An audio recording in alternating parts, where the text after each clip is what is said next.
നമസ്കാരം. സകാരി റേസ് പ്ലസിലേക്ക് സ്വാഗതം. HSST commerce income tax law and പ്രാക്ടീസാണ്. പ്രാക്ടീസിലെ ഒരു സെഷനാണ് നമ്മൾ ഡിസ്കസ് ചെയ്യുന്നത്. അപ്പോൾ നമ്മൾ ഹെഡ്സ് ഓഫ് ഇൻകം കഴിഞ്ഞു, set off and carry forward of losses എന്ന് പറഞ്ഞ ഏരിയയും നമ്മൾ കവർ ചെയ്തു. അടുത്തൊരു ഏരിയയിലേക്കാണ് നമ്മൾ പോകുന്നത്, clubbing of income and deemed incomes.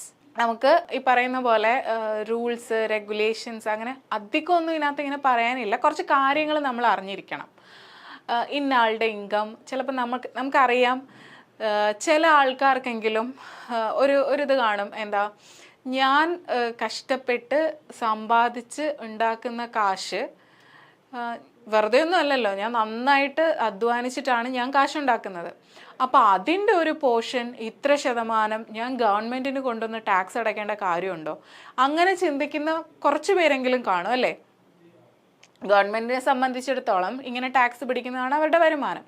പക്ഷേ ഞാൻ തട്ടിപ്പും വെട്ടിപ്പും ഒന്നും നടത്തിയല്ല കാശുണ്ടാക്കുന്നത്. ഞാൻ നല്ല കണക്ക് അധ്വാനിച്ച് ഞാൻ നല്ലപോലെ ബിസിനസ് കണ്ടക്ട് ചെയ്തുകൊണ്ട് നടക്കുന്നു, അല്ലെങ്കിൽ മറ്റ് സോഴ്സുകൾ വഴി ഞാൻ വരുമാനം ഉണ്ടാക്കുന്നു. നല്ല രീതിക്ക് അതിനു വേണ്ടി പ്രയത്നിച്ച് അധ്വാനിച്ച് ഞാൻ ഉണ്ടാക്കുന്ന എൻ്റെ വരുമാനത്തിൻ്റെ മേളിൽ ഇത്രയും ശതമാനം ടാക്സ് വെറുതെ ഞാൻ ഇത്രയും രൂപ കൊണ്ടുവന്ന് ഗവൺമെൻറ്റിന് കൊടുക്കേണ്ട ആവശ്യം എന്തുവാണ്? ഞാൻ തട്ടിപ്പ് നടത്തി ആരെയും കൊള്ളയടിച്ചിട്ടല്ല, ആരെയും കൊന്നിട്ടൊന്നും അല്ലല്ലോ ഞാൻ ഉണ്ടാക്കിയത്. അങ്ങനെ ചിന്തിക്കുന്ന ആൾക്കാർ കാണുമല്ലോ.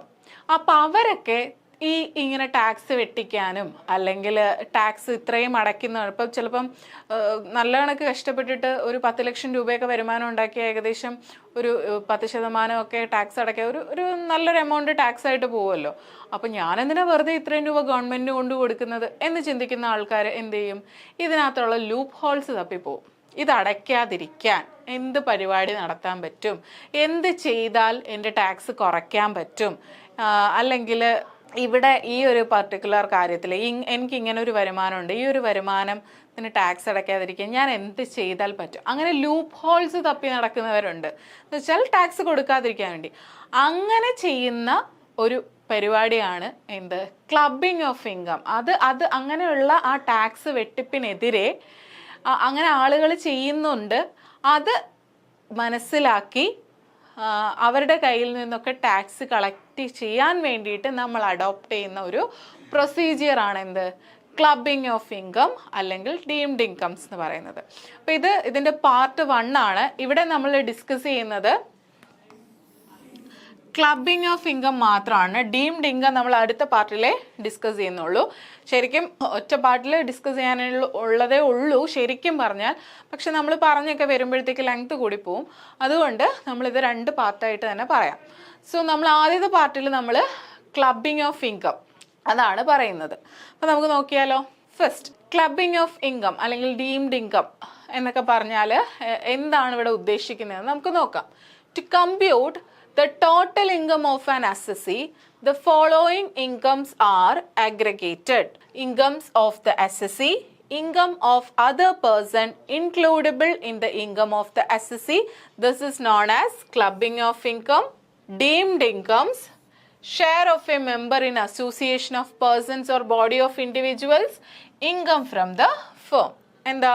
ഒരു അസസ്സിയുടെ ടോട്ടൽ ഇൻകം കാൽക്കുലേറ്റ് ചെയ്യുന്ന സമയത്ത് നമ്മൾ സാധാരണഗതിയിൽ നമ്മൾ എന്ത് ചെയ്യും? ആ പെർട്ടിക്കുലർ അസസ്സിക്ക് ഉള്ള ഇൻകംസ്, ചിലപ്പോൾ സാലറി ഇൻകം കാണും, ഹൗസ് പ്രോപ്പർട്ടി കാണും, PGBP എന്ന് കാണും. ഈ 5 സോഴ്സിൽ നിന്നും ആ പെർട്ടിക്കുലർ അസസ്സിക്ക് ഇൻകം കാണും.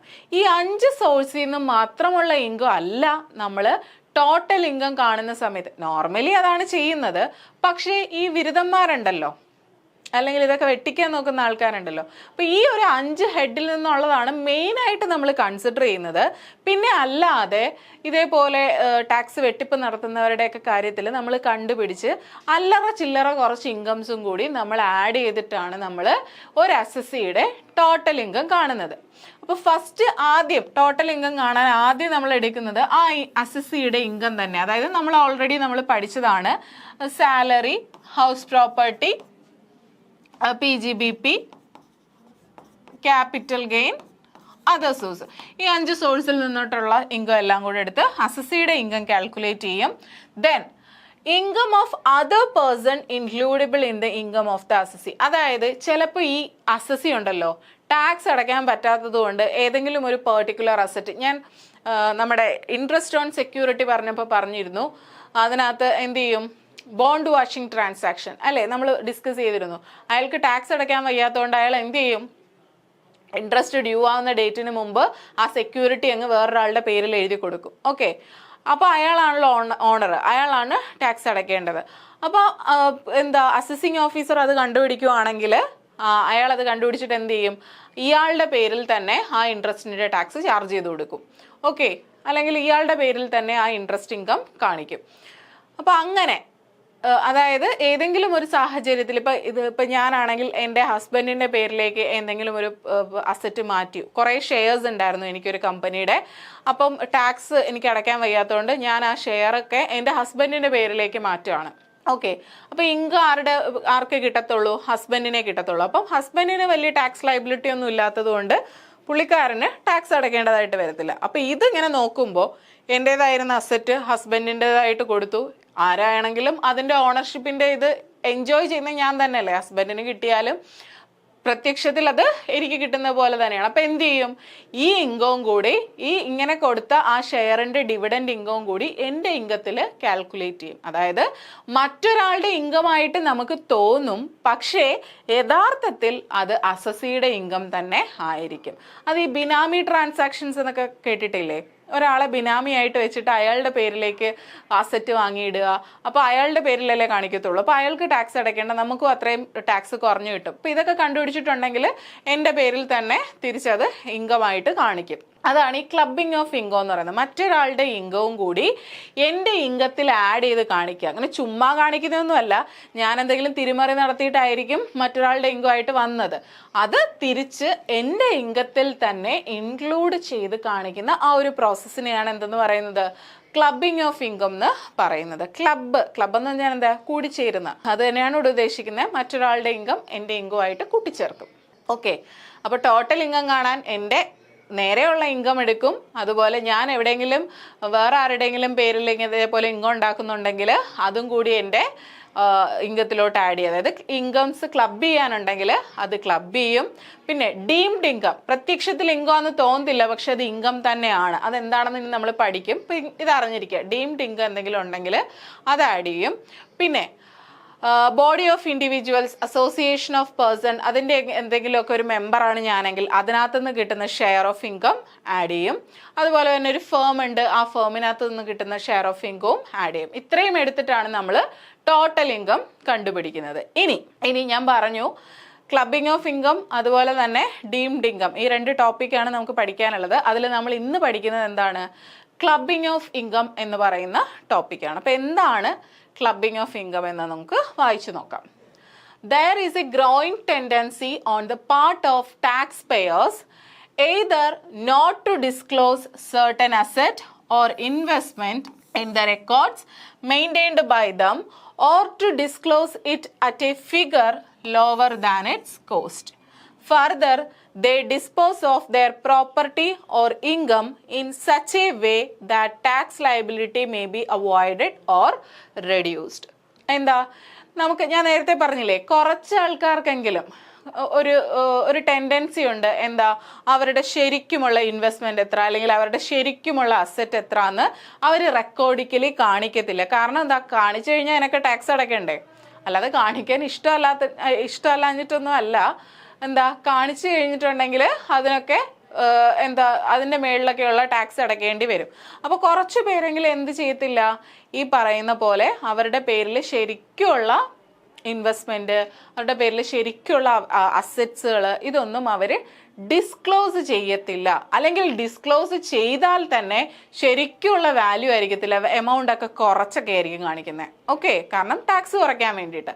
അല്ലെങ്കിൽ അവരെന്ത് ചെയ്യും, ഈ പറയുന്ന പ്രോപ്പർട്ടി അല്ലെങ്കിൽ ഈ പറയുന്ന ഇൻകം ടാക്സ് ലയബിലിറ്റി കുറയ്ക്കാൻ വേണ്ടിയിട്ട് അല്ലെങ്കിൽ ടാക്സ് ലയബിലിറ്റി അവോയ്ഡ് ചെയ്യാൻ വേണ്ടിയിട്ട് മറ്റൊരാളുടെ പേരിലേക്ക് മാറ്റും. Further, they dispose of their property or income in such a way that tax liability may be avoided or reduced. എന്താ, ടാക്സ് ലയബിലിറ്റി അവോയ്ഡ് ചെയ്യാനും അല്ലെങ്കിൽ ടാക്സ് ലയബിലിറ്റി കുറയ്ക്കാനും വേണ്ടിയിട്ട് അവർ ഈ പറയുന്ന പോലെ അസറ്റുകളോ അല്ലെങ്കിൽ അവരുടെ ഇൻകമോ ഒക്കെ എങ്ങനെയെങ്കിലും ഒക്കെ ഏതെങ്കിലുമൊക്കെ വിധേയനെ അവരെന്ത് ചെയ്യും, ഡിസ്പോസ് ചെയ്യും. ഒന്നുകിൽ അത് മറ്റൊരാളുടെ പേരിലേക്ക് മാറ്റും, അല്ലെങ്കിൽ എന്താ ഇൻകം എങ്ങോട്ടെങ്കിലും ബിനാമി ട്രാൻസാക്ഷൻസ് നടത്തും, അങ്ങനെ എന്തെങ്കിലുമൊക്കെ കാര്യങ്ങൾ ചെയ്ത് അവരെ എന്തിനു വേണ്ടി അത് ചെയ്യുന്നത്? ഈ ടാക്സ് ഒന്നും കുറയ്ക്കണം, അല്ലെങ്കിൽ ടാക്സ് അടയ്ക്കാതിരിക്കാൻ നോക്കണം. അതിന് വേണ്ടിയിട്ടാണ് അവർ ഈ പരിപാടിയൊക്കെ ചെയ്യുന്നത്. Okay. An assessee therefore attempts to shift his income to others so that he may keep his tax liability to the minimum. For this purpose, he arranges to shift an income legally, which in fact belongs to him, to some other person. To counteract such practices, special provisions relating to clubbing of incomes have been made in section 60 to 64. എന്താ, assess ഇതേപോലെ tax liability കുറയ്ക്കാനും അല്ലെങ്കിൽ tax liability വരാതിരിക്കാനും വേണ്ടി എന്ത് ചെയ്യും? ഇതുപോലുള്ള കാര്യങ്ങളൊക്കെ ചെയ്യും. പക്ഷെ പ്രത്യക്ഷത്തിൽ നോക്കുവാണെങ്കിൽ അയാൾ ഇല്ലീഗലായിട്ടൊന്നും ചെയ്യുന്നില്ല. അയാളുടെ പേരിലുള്ള പ്രോപ്പർട്ടി അയാൾ ചിലപ്പോൾ അയാളുടെ ഭാര്യയുടെ പേരിലേക്ക് മാറ്റും, അല്ലെങ്കിൽ മോൻ്റെ പേരിലേക്ക് മാറ്റും, അല്ലെങ്കിൽ ഏതെങ്കിലും ഫ്രണ്ട്സിൻ്റെ, അത് അയാളുടെ ഇഷ്ടമല്ലേ. അപ്പൊ പ്രത്യക്ഷത്തിൽ അയാൾ ഇല്ലീഗലി ഒന്നും ചെയ്യുന്നില്ല, ലീഗലി തന്നെയാണ് ചെയ്യുന്നത്. ഒരു ഷിഫ്റ്റ് നടത്തുന്നു അല്ലെ, അയാൾക്ക് അവകാശപ്പെട്ടത് അയാൾ ഒരു ഷിഫ്റ്റ് നടത്തി മറ്റൊരാളുടെ പേരിലേക്ക് ആക്കുന്നു. പക്ഷെ അയാൾ ഇത് എന്തിനു വേണ്ടിയിട്ടാണ് ചെയ്യുന്നത്? ടാക്സ് ലയബിലിറ്റി ഒഴിവാക്കാനാണ് ചെയ്യുന്നത്. പക്ഷെ അയാൾ ഇല്ലീഗലായിട്ട് നോക്കുവാണെങ്കിൽ ഒന്നും ചെയ്യുന്നുമില്ല. അപ്പൊ ഇങ്ങനെയുള്ള ഈ നടപടികൾ, ഈ പ്രാക്ടീസസിനെ കൗണ്ടറാക്ട് ചെയ്യാൻ, അതിനെ എതിരെ കൊണ്ടുവന്നിട്ടുള്ള ഒരു കാര്യമാണ് എന്ത്? ക്ലബിംഗ് ഓഫ് ഇൻകം എന്ന് പറയുന്നിട്ടുള്ള ഒരു റൂള്, ഇൻകം ടാക്സിലെ ഒരു സെക്ഷൻ. ഇങ്ങനെയുള്ള പ്രാക്ടീസ്, ഇങ്ങനെയുള്ള ബിരുദന്മാരൊക്കെ ഉണ്ടായതുകൊണ്ട് അതിനെതിരെ കൗണ്ടറാക്ട് ചെയ്യാൻ വേണ്ടിയിട്ട് ഇൻകം ടാക്സ് കുറച്ച് റൂൾസ് കൊണ്ടുവന്നു. അതാണ് clubbing of income. Clubbing of income state ചെയ്യുന്ന സെക്ഷൻസ്, പ്രതിപാദിക്കുന്ന സെക്ഷൻസ് ഏതാണ്? 60 മുതൽ 64 വരെയുള്ള സെക്ഷൻസിലാണ് എന്ത്? ക്ലബിംഗ് ഓഫ് ഇൻകത്തെ പറ്റിയിട്ട് ഇൻകം ടാക്സിൽ പറയുന്നത്. Okay. As per these section, the income of other persons shall be included in the assessee's total income. ഈ സെക്ഷൻസ് അനുസരിച്ച് അസസ്സിയുടെ ഇൻകത്തിന്റെ കൂടെ മറ്റുള്ളവരുടെ ഇൻകവും കൂടി ആഡ് ചെയ്യും. ഈ മറ്റുള്ളവരെന്ന് പറയുമ്പോൾ അതിന് കുറച്ച് കേസസ് ഉണ്ട്. കണ്ണി കണ്ടവരുടെ എല്ലാവരുടെയും ഇൻകം കൊണ്ടുവന്ന് അസസ്സിയുടെ ഇൻകത്തിൽ ആഡ് ചെയ്യാൻ പറ്റത്തില്ല. കുറച്ച് റൂൾസ് ആൻഡ് റെഗുലേഷൻസ്, കുറച്ച് സാഹചര്യങ്ങൾ, കുറച്ച് സ്പെഷ്യൽ കേസസ് ഉണ്ട്. അങ്ങനെയുള്ള കേസുകളിൽ മാത്രമേ അയാളുടെ ഇൻകം കൊണ്ടുവന്ന് അസസ്സിയുടെ ഇൻകത്തിന്റെ കൂട്ടത്തിൽ ആഡ് ചെയ്യും. അല്ലാതെ ഇയാളുടെ ഇൻകവും കൂടി അസസ്സിയുടെ ഇൻകത്തിൽ ആഡ് ചെയ്യും. അങ്ങനെ നാട്ടുകാരുടെ എല്ലാം കൊണ്ടുവന്ന് ആഡ് ചെയ്യാൻ പറ്റത്തില്ല. കുറച്ച് ചില കേസസുകൾ വരും. നമുക്ക് നമ്മുടെ അസസിങ് ഓഫീസറിന് മനസ്സിലാവും ഇയാളിത് ടാക്സ് വെട്ടിക്കാൻ വേണ്ടിയിട്ട് ട്രാൻസ്ഫർ ചെയ്ത കാര്യമാണ്. അപ്പോൾ അയാൾ എന്ത് ചെയ്യും? തിരിച്ച് ആഡ് ചെയ്യും, അസസ്സിയുടെ ഇൻകത്തിൽ കൊണ്ടുവന്ന് ആഡ് ചെയ്യും എന്ന് പറയും. അപ്പോൾ അസസ്സിയുടെ ഇൻകത്തിന്റെ കൂടെ ഈ സെക്ഷൻസ് പ്രകാരം ചില സാഹചര്യങ്ങളിൽ അല്ലെങ്കിൽ ചില കേസസിൽ മറ്റൊരാളുടെ ഇൻകവും അസസ്സിയുടെ ടോട്ടൽ ഇൻകത്തിൽ ആഡ് ചെയ്യാറുണ്ട്. Such inclusion of income of other person in income of the assessee is called clubbing of income. അങ്ങനെ മറ്റൊരാളുടെ ഇൻകത്തിനെ അസസ്സിയുടെ ഇൻകത്തിന്റെ കൂടെ ഇൻക്ലൂഡ് ചെയ്യുന്ന ആ ഒരു പ്രോസസ്സിനെയാണ് എന്തെന്ന് പറയുന്നത്? ക്ലബിംഗ് ഓഫ് ഇൻകം എന്ന് പറയുന്നത്. അടുത്തത് income of other persons included in the assessee's total income. എന്താ ഞാൻ പറഞ്ഞില്ലേ, ചില സാഹചര്യങ്ങളിൽ, ചില സിറ്റുവേഷൻസിലാണ് ഈ പറയുന്നത് പോലെ മറ്റുള്ളവരുടെ ഇൻകം അസസ്സിയുടെ ഇൻകത്തിൻ്റെ കൂടെ ആഡ് ചെയ്ത് കാണിക്കുന്നത്. അപ്പോൾ ആ സാഹചര്യങ്ങൾ ഏതൊക്കെയാണെന്നുള്ളതാണ് ഇനി നമ്മൾ ഡിസ്കസ് ചെയ്യാൻ പോകുന്നത്. ഓക്കെ. അപ്പോൾ ഫസ്റ്റ് സിറ്റുവേഷൻ എന്ന് പറയുന്നത് transfer of income without transfer of asset. Okay, ഇതാദ്യം ഞാനൊരു എക്സാമ്പിൾ പറഞ്ഞുതരാം. ഇപ്പോൾ ഞാൻ എന്ത് ചെയ്യാണ്, ഇപ്പം ഞാനും എൻ്റെ ഒരു ഫ്രണ്ടും ഉണ്ട്. എനിക്ക് ഒരു ഹൗസ് പ്രോപ്പർട്ടി ഉണ്ട്, ഞാനത് വാടകയ്ക്ക് കൊടുത്തേക്കുവാണ്. അതിനകത്തുനിന്ന് മാസാമാസം എനിക്കൊരു 25,000 രൂപ റെൻറ്റ് കിട്ടുന്നുണ്ട്. ഫുള്ളി ഫേർണിഷ്ഡ് ആയിട്ടുള്ള ഒരു അപ്പാർട്ട്മെൻ്റ് ആണ്. സോ എനിക്ക് മാസാമാസം 25,000 രൂപ റെൻറ്റും കിട്ടുന്നുണ്ട്. ഞാൻ എന്ത് ചെയ്യാണ്, ആ വീട്, ആ അപ്പാർട്ട്മെൻ്റ് എന്ന് പറയുന്നത് അല്ലെങ്കിൽ ആ ഫ്ലാറ്റ് എന്ന് പറയുന്നത് എൻ്റെ പേരിൽ, എൻ്റെ ഓണർഷിപ്പിലുള്ള ഫ്ലാറ്റാണ്. അപ്പോൾ എനിക്ക് മാസാമാസം 25,000 വെച്ച് എന്താണ് റെൻറ്റ് വരും. അപ്പം ഞാൻ എന്ത് ചെയ്യും, ഈ റെൻറ്റ് വരുമ്പോൾ ഈ റെൻറ്റ് ഞാൻ, എൻ്റെ ഒരു ഫ്രണ്ട് ഉണ്ട്, ഞാൻ അവനങ്ങ് ട്രാൻസ്ഫർ ചെയ്ത് കൊടുക്കും. ഞാൻ ഈ റെൻറ്റ് എടുക്കുന്നില്ല, അക്കൗണ്ട് വഴിയോ എങ്ങനെയാണെങ്കിലും ഞാൻ അവന് കൊടുക്കും. പക്ഷേ ആ വീട് ആരുടെ പേരിലായി നിൽക്കുന്നത്? എൻ്റെ പേരിലാണ് ഉള്ളത്. ഞാൻ ആ വീടിൻ്റെ ഓണർഷിപ്പ് ഒന്നും അവന് കൊടുക്കുന്നില്ല. പകരം ആ ഓണർഷിപ്പിൽ ഇരിക്കുന്ന വീടിൽ നിന്നും എനിക്ക് കിട്ടുന്ന വരുമാനം ഞാൻ അവന് ട്രാൻസ്ഫർ ചെയ്ത് കൊടുക്കുകയാണ്. ചിലപ്പോൾ എന്തെങ്കിലും കാര്യത്തിൽ ഇപ്പം എനിക്ക് വരുമാനം കിട്ടുന്നു, എൻ്റെ റെൻ്റൽ ഇൻകം എനിക്ക് ആവശ്യമില്ല, അവനെ ഞാൻ ഹെൽപ്പ് ചെയ്യാൻ വേണ്ടിയിട്ട് ചെയ്യുന്നതാവും. എന്താണെങ്കിലും എൻ്റെ പേരിലിരിക്കുന്ന, എൻ്റെ ഓണർഷിപ്പിലിരിക്കുന്ന ഒരു അസറ്റ്, പ്രത്യക്ഷത്തിൽ ചിലപ്പോൾ ഞാൻ അവനെ സഹായിക്കാൻ ചെയ്യുന്നതും ആവാം. സഹായിക്കാൻ ചെയ്യുന്നതാണെങ്കിലും എനിക്ക് കിട്ടുന്ന വരുമാനമല്ലേ, അതിപ്പോൾ അവന് കൊടുത്താലും കൊടുത്തില്ലെങ്കിലും അത് എൻ്റെ പേരിൽ തന്നെ ആഡ് ചെയ്യണം. അപ്പം എന്ന് വെച്ചാൽ അതിൻ്റെ മെയിൻ റീസൺ എന്താണെന്ന് വെച്ചാൽ എൻ്റെ പേരിലാണ് ആ വീടിരിക്കുന്നത് അല്ലേ. അപ്പം എൻ്റെ പേരിൽ ഓണർഷിപ്പ് ഉള്ള ഒരു അസറ്റിൻ്റെ മേളിൽ നിന്നും എന്ത് ഇൻകം വന്നാലും അത് മറ്റൊരാൾക്ക് ട്രാൻസ്ഫർ ചെയ്യുകയാണെങ്കിൽ കൂടിയും ആ ഇൻകം എൻ്റെ പേരിലായിരിക്കും എന്ത് ചെയ്യുക, ഇൻക്ലൂഡ് ചെയ്യുക. ഓക്കെ, ഒന്നും കൂടെ മനസ്സിലാക്കിക്കോ. എന്താണ്, എൻ്റെ പേരിൽ ഓണർഷിപ്പിലുള്ള എന്തെങ്കിലും ഒരു അസറ്റ്, ഞാനാണ് ആ അസറ്റിൻ്റെ ഓണർ, അങ്ങനെയുള്ള അസറ്റിൻ്റെ മേളിൽ എനിക്ക് എന്തെങ്കിലും ഇൻകം കിട്ടിയാൽ, ഫോർ എക്സാമ്പിൾ ഹൗസ് പ്രോപ്പർട്ടിക്ക് റെൻറ്റ് കിട്ടുന്നു, എനിക്ക് എന്തെങ്കിലും ഒരു ഇൻകം കിട്ടിയാൽ ആ ഇൻകം ഞാൻ മറ്റൊരാൾക്ക് ട്രാൻസ്ഫർ ചെയ്യുകയാണ്. പക്ഷേ ഞാൻ ആ അസറ്റിൻ്റെ ഓണർഷിപ്പ് അല്ല ട്രാൻസ്ഫർ ചെയ്യുന്നത്, ആ ഒരു പെർട്ടിക്കുലർ ഇൻകം മാത്രം ഞാൻ ട്രാൻസ്ഫർ ചെയ്ത് കൊടുക്കുകയാണെങ്കിൽ, അങ്ങനെ കൊടുക്കുകയാണെങ്കിൽ കൂടിയും ആ ഇൻകം എൻ്റെ ഇൻകത്തിലായിരിക്കും ടാക്സ് ചെയ്യുക. ഓക്കെ, അപ്പം ഇൻകം ഞാൻ ഉപയോഗിക്കുന്നുണ്ടെന്ന് പോലും എനിക്കറിയണ്ട, ആ ഇൻകം എൻ്റെ പേരിലായിരിക്കും ട്രാൻസ്ഫർ ചെയ്യുക. അതാണ് transfer of income without transfer of asset. Okay, നമ്മൾ അസറ്റിൻ്റെ ഓണർഷിപ്പ് ട്രാൻസ്ഫർ ചെയ്യാതെ ആ അസറ്റിൻ്റെ മേളിൽ നിന്ന് കിട്ടുന്ന ഇൻകം മാത്രം ട്രാൻസ്ഫർ ചെയ്യുമ്പോൾ അവിടെ ക്ലബിംഗ് ഓഫ് ഇൻകം എന്ന് പറയുന്ന ഒരു പ്രൊസീജിയർ ആപ്ലിക്കബിൾ ആവും. ആരാണോ ട്രാൻസ്ഫർ ചെയ്തത്, ആ ഇൻകം ആരാണോ ട്രാൻസ്ഫർ ചെയ്തത് അയാളുടെ പേരിലായിരിക്കും, അല്ലെങ്കിൽ ആരാണോ അസറ്റിൻ്റെ ഓണർ എന്ന് പറയുന്നത് അയാളുടെ പേരിലായിരിക്കും എന്ത് ചെയ്യുക, ആ ഇൻകം ട്രാൻസ്ഫർ ചെയ്യുക, ആ ഇൻകം ആഡ് ചെയ്യുക. അപ്പം അതാണ് first case, transfer of income without transfer of asset.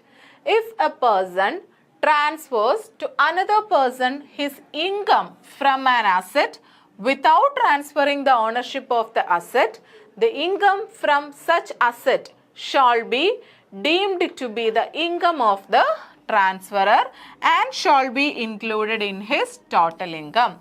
Okay, എന്താണ്, ഒരു ആള് മറ്റൊരാൾക്ക് അയാളുടെ അസറ്റിൽ നിന്നുള്ള വരുമാനം ഓണർഷിപ്പ്, അസറ്റിൻ്റെ ഓണർഷിപ്പ് ഒന്നും ട്രാൻസ്ഫർ ചെയ്യാതെ അസറ്റിൽ നിന്നുള്ള വരുമാനം മാത്രം ട്രാൻസ്ഫർ ചെയ്യുവാണെങ്കിൽ ആ അസറ്റിന്മേലുള്ള ഇൻകം ആരാണോ ട്രാൻസ്ഫറർ അയാളുടെ ഇൻകം ആയിട്ടായിരിക്കും കരുതപ്പെടുക. അയാളുടെ ഇൻകമായിട്ട് കരുതപ്പെട്ട് അയാളുടെ ടോട്ടൽ ഇൻകത്തിലായിരിക്കും ഇൻക്ലൂഡ് ചെയ്യുക. അപ്പോൾ transfer of income without transfer of asset section ഏതാണ്? സെക്ഷൻ 60 ഇത് പറയുന്നത്. Clubbing of income section 60 to 64 ആണ് പറയുന്നത്. ദെൻ രണ്ടാമത്തെ case, income arising from revocable transfer of asset. എന്താ റിവോക്കബിൾ ട്രാൻസ്ഫർ എന്ന് വെച്ചാൽ, ഞാൻ ഇപ്പം എൻ്റെ പേരിലുള്ള എന്തെങ്കിലും ഒരു പ്രോപ്പർട്ടി, ഹൗസ് പ്രോപ്പർട്ടി എന്ന് തന്നെ വിചാരിക്കുക, ഞാൻ അതൊരു ട്രസ്റ്റിന് എഴുതി കൊടുക്കുകയാണ്. പക്ഷെ എഴുതി കൊടുക്കുന്ന സമയത്ത് ഞാൻ ട്രസ്റ്റ് ആ ഒരു എഗ്രിമെൻറ്റിൽ ഞാൻ പറയും ഇത് എപ്പോൾ വേണമെങ്കിലും ഞാൻ തിരിച്ചെഴുതി. ഇപ്പം നിങ്ങളുടെ പേരിലേക്ക് ഞാൻ ഓണർഷിപ്പ് മാറ്റുകയാണ്. ഓക്കെ, ഇപ്പം ഞാൻ നിങ്ങളുടെ പേരിലേക്ക് ഇതിൻ്റെ ഓണർഷിപ്പ് മാറ്റുന്നുണ്ട്. പക്ഷേ എഗ്രിമെൻറ്റിൽ പറയുന്നുണ്ട് ഇത് എപ്പോൾ വേണമെങ്കിലും എനിക്ക് തിരിച്ചെടുക്കാം, അല്ലെങ്കിൽ 2 വർഷം കഴിയുമ്പോൾ ഞാൻ ഇതിൻ്റെ ഓണർഷിപ്പ് തിരിച്ചു മേടിക്കും, അതുവരെ ഇതിൻ്റെ ഓണർ നിങ്ങളാണ്. ഇതിനെയാണ് റിവോക്കബിൾ ട്രാൻസ്ഫർ എന്ന് പറയുന്നത്. അതായത് നമ്മൾ തിരിച്ചെടുക്കും എന്ന് ഉറപ്പോടുകൂടി നമ്മൾ കൊടുക്കുന്നത്. റിവോക്കബിൾ എന്ന് വെച്ചാൽ ടേക്കൺ ബാക്ക് എന്നാണ് അർത്ഥം. ഓക്കെ, അങ്ങനെ നമ്മൾ ട്രാൻസ്ഫർ ചെയ്യുന്ന അസറ്റുകൾ, ആ അസറ്റുകളുടെ മേളിൽ നമുക്ക് എന്തെങ്കിലും ഇൻകം ഉണ്ടായാൽ, ഇപ്പം ഞാൻ ഒരു ട്രസ്റ്റിന് എൻ്റെ ഹൗസ് പ്രോപ്പർട്ടി എഴുതി കൊടുക്കുകയാണ്, ട്രസ്റ്റിൻ്റെ പേരിലോട്ട് മാറ്റുകയാണ്. എൻ്റെ ഒരു വീടുണ്ട്, അത് ഞാൻ ഈ ട്രസ്റ്റിൻ്റെ പേരിലോട്ട് അങ്ങ് എഴുതി കൊടുക്കുകയാണ്. എഴുതി കൊടുക്കുമ്പോഴത്തേക്ക് ഞാൻ പറയും എപ്പോൾ വേണമെങ്കിലും ഞാനിത് തിരിച്ച് റിവോക്ക് ചെയ്യും എന്ന് എഴുതി കൊടുക്കും.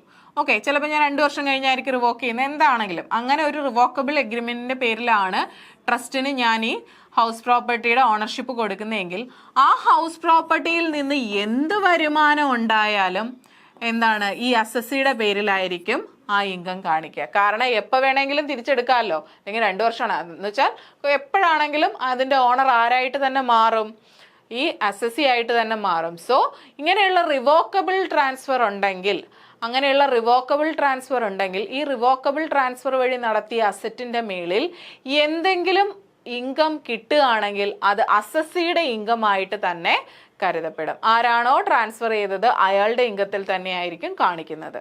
ക്ലിയർ ആണല്ലോ? Income arising to any person as a result of the revocable transfer of asset shall be deemed to be the income of the transferor and shall be included in his total income. എന്താ, ഏതെങ്കിലും ഒരു asset revocable transfer ആണ് ചെയ്തിട്ടുള്ളതെങ്കിൽ ആ revocable transfer വഴി ചെയ്തിട്ടുള്ള അസറ്റിൻ്റെ മേളിൽ എന്തെങ്കിലും income കിട്ടുകയാണെങ്കിൽ ആ ഇൻകം ട്രാൻസ്ഫററുടെ ഇൻകം ആയിട്ടാണ് കരുതപ്പെടുക. അപ്പം ഞാനാണ് ട്രസ്റ്റിൻ്റെ മേളിലേക്ക് അങ്ങനെ ഒരു അസറ്റ് എഴുതി കൊടുത്തതെങ്കിൽ ആ 2 വർഷം കഴിഞ്ഞ് ഞാനിങ്ങ് തിരിച്ചെടുക്കുമെന്നും പറഞ്ഞ് എഴുതി കൊടുക്കുകയാണ്. അങ്ങനെയാണെങ്കിൽ ആ എഴുതി കൊടുത്ത അസറ്റിൻ്റെ മേളിൽ എന്തെങ്കിലും വരുമാനം ഉണ്ടാവുകയാണെങ്കിൽ അത് എൻ്റെ ടോട്ടൽ ഇൻകത്തിൻ്റെ മേളിലായിരിക്കും എന്ത് ആഡ് ചെയ്യുക. ഓക്കെ, ഇനി revocable transfer for this purpose means എന്താ, a transfer containing any provision for the retransfer directly or indirectly the whole or any part of the income or asset to the transferor. A transfer which in any way gives the transferor a right to reassume power directly or indirectly over the whole or any part of the income or asset. എന്താ revocable transfer എന്ന് പറഞ്ഞാൽ എന്താണ്? ഒരു പ്രൊവിഷനോട് കൂടിയാണ് ആ transfer നടക്കുന്നത്. എന്ത് provision? എപ്പോൾ വേണമെങ്കിലും ഡയറക്റ്റ് ആയിട്ടോ ഇൻഡയറക്റ്റ് ആയിട്ടോ ആ അസറ്റിനെയോ ഇൻകത്തിനെയോ ഞാൻ തിരിച്ച് എന്നിലേക്ക് തന്നെ റീട്രാൻസ്ഫർ വാങ്ങിക്കും എന്നുള്ള ഒരു പവറോട് കൂടിയാണ് നമ്മൾ ആ ട്രാൻസ്ഫർ നടത്തുന്നത്. അതിനെയാണ് എന്തെന്ന് പറയുന്നത്? റിവോക്കബിൾ ട്രാൻസ്ഫർ എന്ന് പറയുന്നത്. ഇനി അപ്പോൾ നമ്മൾ 2 എണ്ണം പഠിച്ചു. എന്താണ്? അസറ്റിൻ്റെ ഓണർഷിപ്പ് മാറ്റാതെ അസറ്റിന്മേളിലുള്ള ഇൻകം മാത്രം ട്രാൻസ്ഫർ ചെയ്താൽ ആ ഇൻകം ആരാണോ ട്രാൻസ്ഫർ ചെയ്യുന്ന അയാളുടെ പേരിൽ ആഡ് ചെയ്യും. പിന്നെന്താ, റിവോക്കബിൾ ട്രാൻസ്ഫർ ഓഫ് അസറ്റ് ഉണ്ടെങ്കിൽ അങ്ങനെയുള്ള റിവോക്കബിൾ അസറ്റിൻ്റെ മേളിൽ കിട്ടുന്ന ഇൻകംസും ആരുടെ പേരിലായിരിക്കും? ആരാണോ ട്രാൻസ്ഫർ ചെയ്തത് അയാളുടെ പേരിലായിരിക്കും ഇൻകം ആഡ് ചെയ്യുക. അടുത്തത് ഇൻകം ഓഫ് സ്പൗസ്. എന്താണ് സ്പൗസ് എന്ന് പറഞ്ഞാൽ? ഭാര്യയോ ഭർത്താവോ. ഇപ്പോൾ എൻ്റെ സ്പൗസ് എന്ന് പറഞ്ഞാൽ എൻ്റെ ഭർത്താവാണ്, എൻ്റെ ഭർത്താവിൻ്റെ സ്പൗസ് എന്ന് പറഞ്ഞാൽ ഞാനാണ്. ഓക്കെ, അപ്പം അങ്ങോട്ടും ഇങ്ങോട്ടും സ്പൗസ് എന്ന് പറഞ്ഞാൽ ഭാര്യയെന്നും ഭർത്താവെന്നും മീനിങ് ഉണ്ട്. The following income of the spouse of an individual shall be included in the total income of an individual. സ്പൗസിൻ്റെ ചില ഇൻകംസ്, ഇപ്പം ഞാനാണ് അസസി. ഓക്കെ, ഞാനാണ് അസസി. എൻ്റെ ഇൻകത്തിൻ്റെ മേളിൽ എൻ്റെ ഹസ്ബൻഡിന് ചില ഇൻകംസ് എൻ്റെ ഇൻകത്തിൻ്റെ മേളിൽ ടാക്സബിൾ ആവും. അത് ഏതൊക്കെ ഇൻകംസ് ആണെന്ന് നോക്കാം. ഓക്കെ, അതായത് ഞാൻ ഇപ്പം ടാക്സ് അടയ്ക്കുന്ന ഒരാളാണ്. അപ്പം എൻ്റെ ഹസ്ബൻഡിൻ്റെ കാര്യങ്ങൾ നോക്കും. അപ്പം ഹസ്ബൻഡിൻ്റെ മേളിലുള്ള ചില ഇൻകംസ് എന്തെങ്കിലുമൊക്കെ ചില പ്രശ്നങ്ങൾ കാണും. അങ്ങനെയുള്ള സമയത്ത് ആ ഇൻകംസ് എൻ്റെ ടോട്ടൽ ഇൻകത്തിൽ തന്നെ ആഡ് ചെയ്യും. ആ സാഹചര്യങ്ങൾ, അങ്ങനെയുള്ള കേസസ്, എന്തൊക്കെ കേസിലാണ് ഹസ്ബൻഡിൻ്റെ ആ ഒരു പെർട്ടിക്കുലർ ഇൻകം എൻ്റെ ഇൻകത്തിൻ്റെ കൂടെ ആഡ് ചെയ്യുന്നതെന്ന് നോക്കാം. First one, income of the spouse by way of salary, commission, fees or any other form of remuneration from a concern in which such individual has a substantial interest. എന്താ, ഞാനിപ്പോൾ ഒരു കമ്പനിയുടെ share ഹോൾഡറാണ്. Okay, ഞാനൊരു കമ്പനിയുടെ share ഹോൾഡറാണ്. ഇപ്പോൾ ABC എന്ന് പറഞ്ഞൊരു കമ്പനിയുടെ ഷെയർ ഹോൾഡറാണ്. അവിടുത്തെ 30% ഷെയർസും ഞാനാണ് ഹോൾഡ് ചെയ്യുന്നത്. എന്ത് ചെയ്യും? ഞാൻ എൻ്റെ ഭർത്താവിനെ അവിടെ അപ്പോയിൻ്റ് ചെയ്യും, ഒരു ജോലി കൊടുത്ത് അപ്പോയിൻ്റ് ചെയ്യും. എന്നിട്ട് മാസാമാസം 2 ലക്ഷം രൂപ റെമ്യൂണറേഷനും കൊടുക്കുകയാണ്, ശമ്പളവും കൊടുക്കുകയാണ്.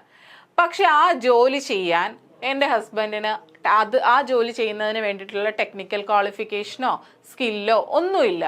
അല്ലാതെ ചുമ്മാ എന്തായാലും എൻ്റെ കമ്പനിയല്ലേ, അപ്പോൾ സാലറി എന്നും പറഞ്ഞ് അത്രയും എമൗണ്ട് അങ്ങ് എഴുതി പോകുമല്ലോ.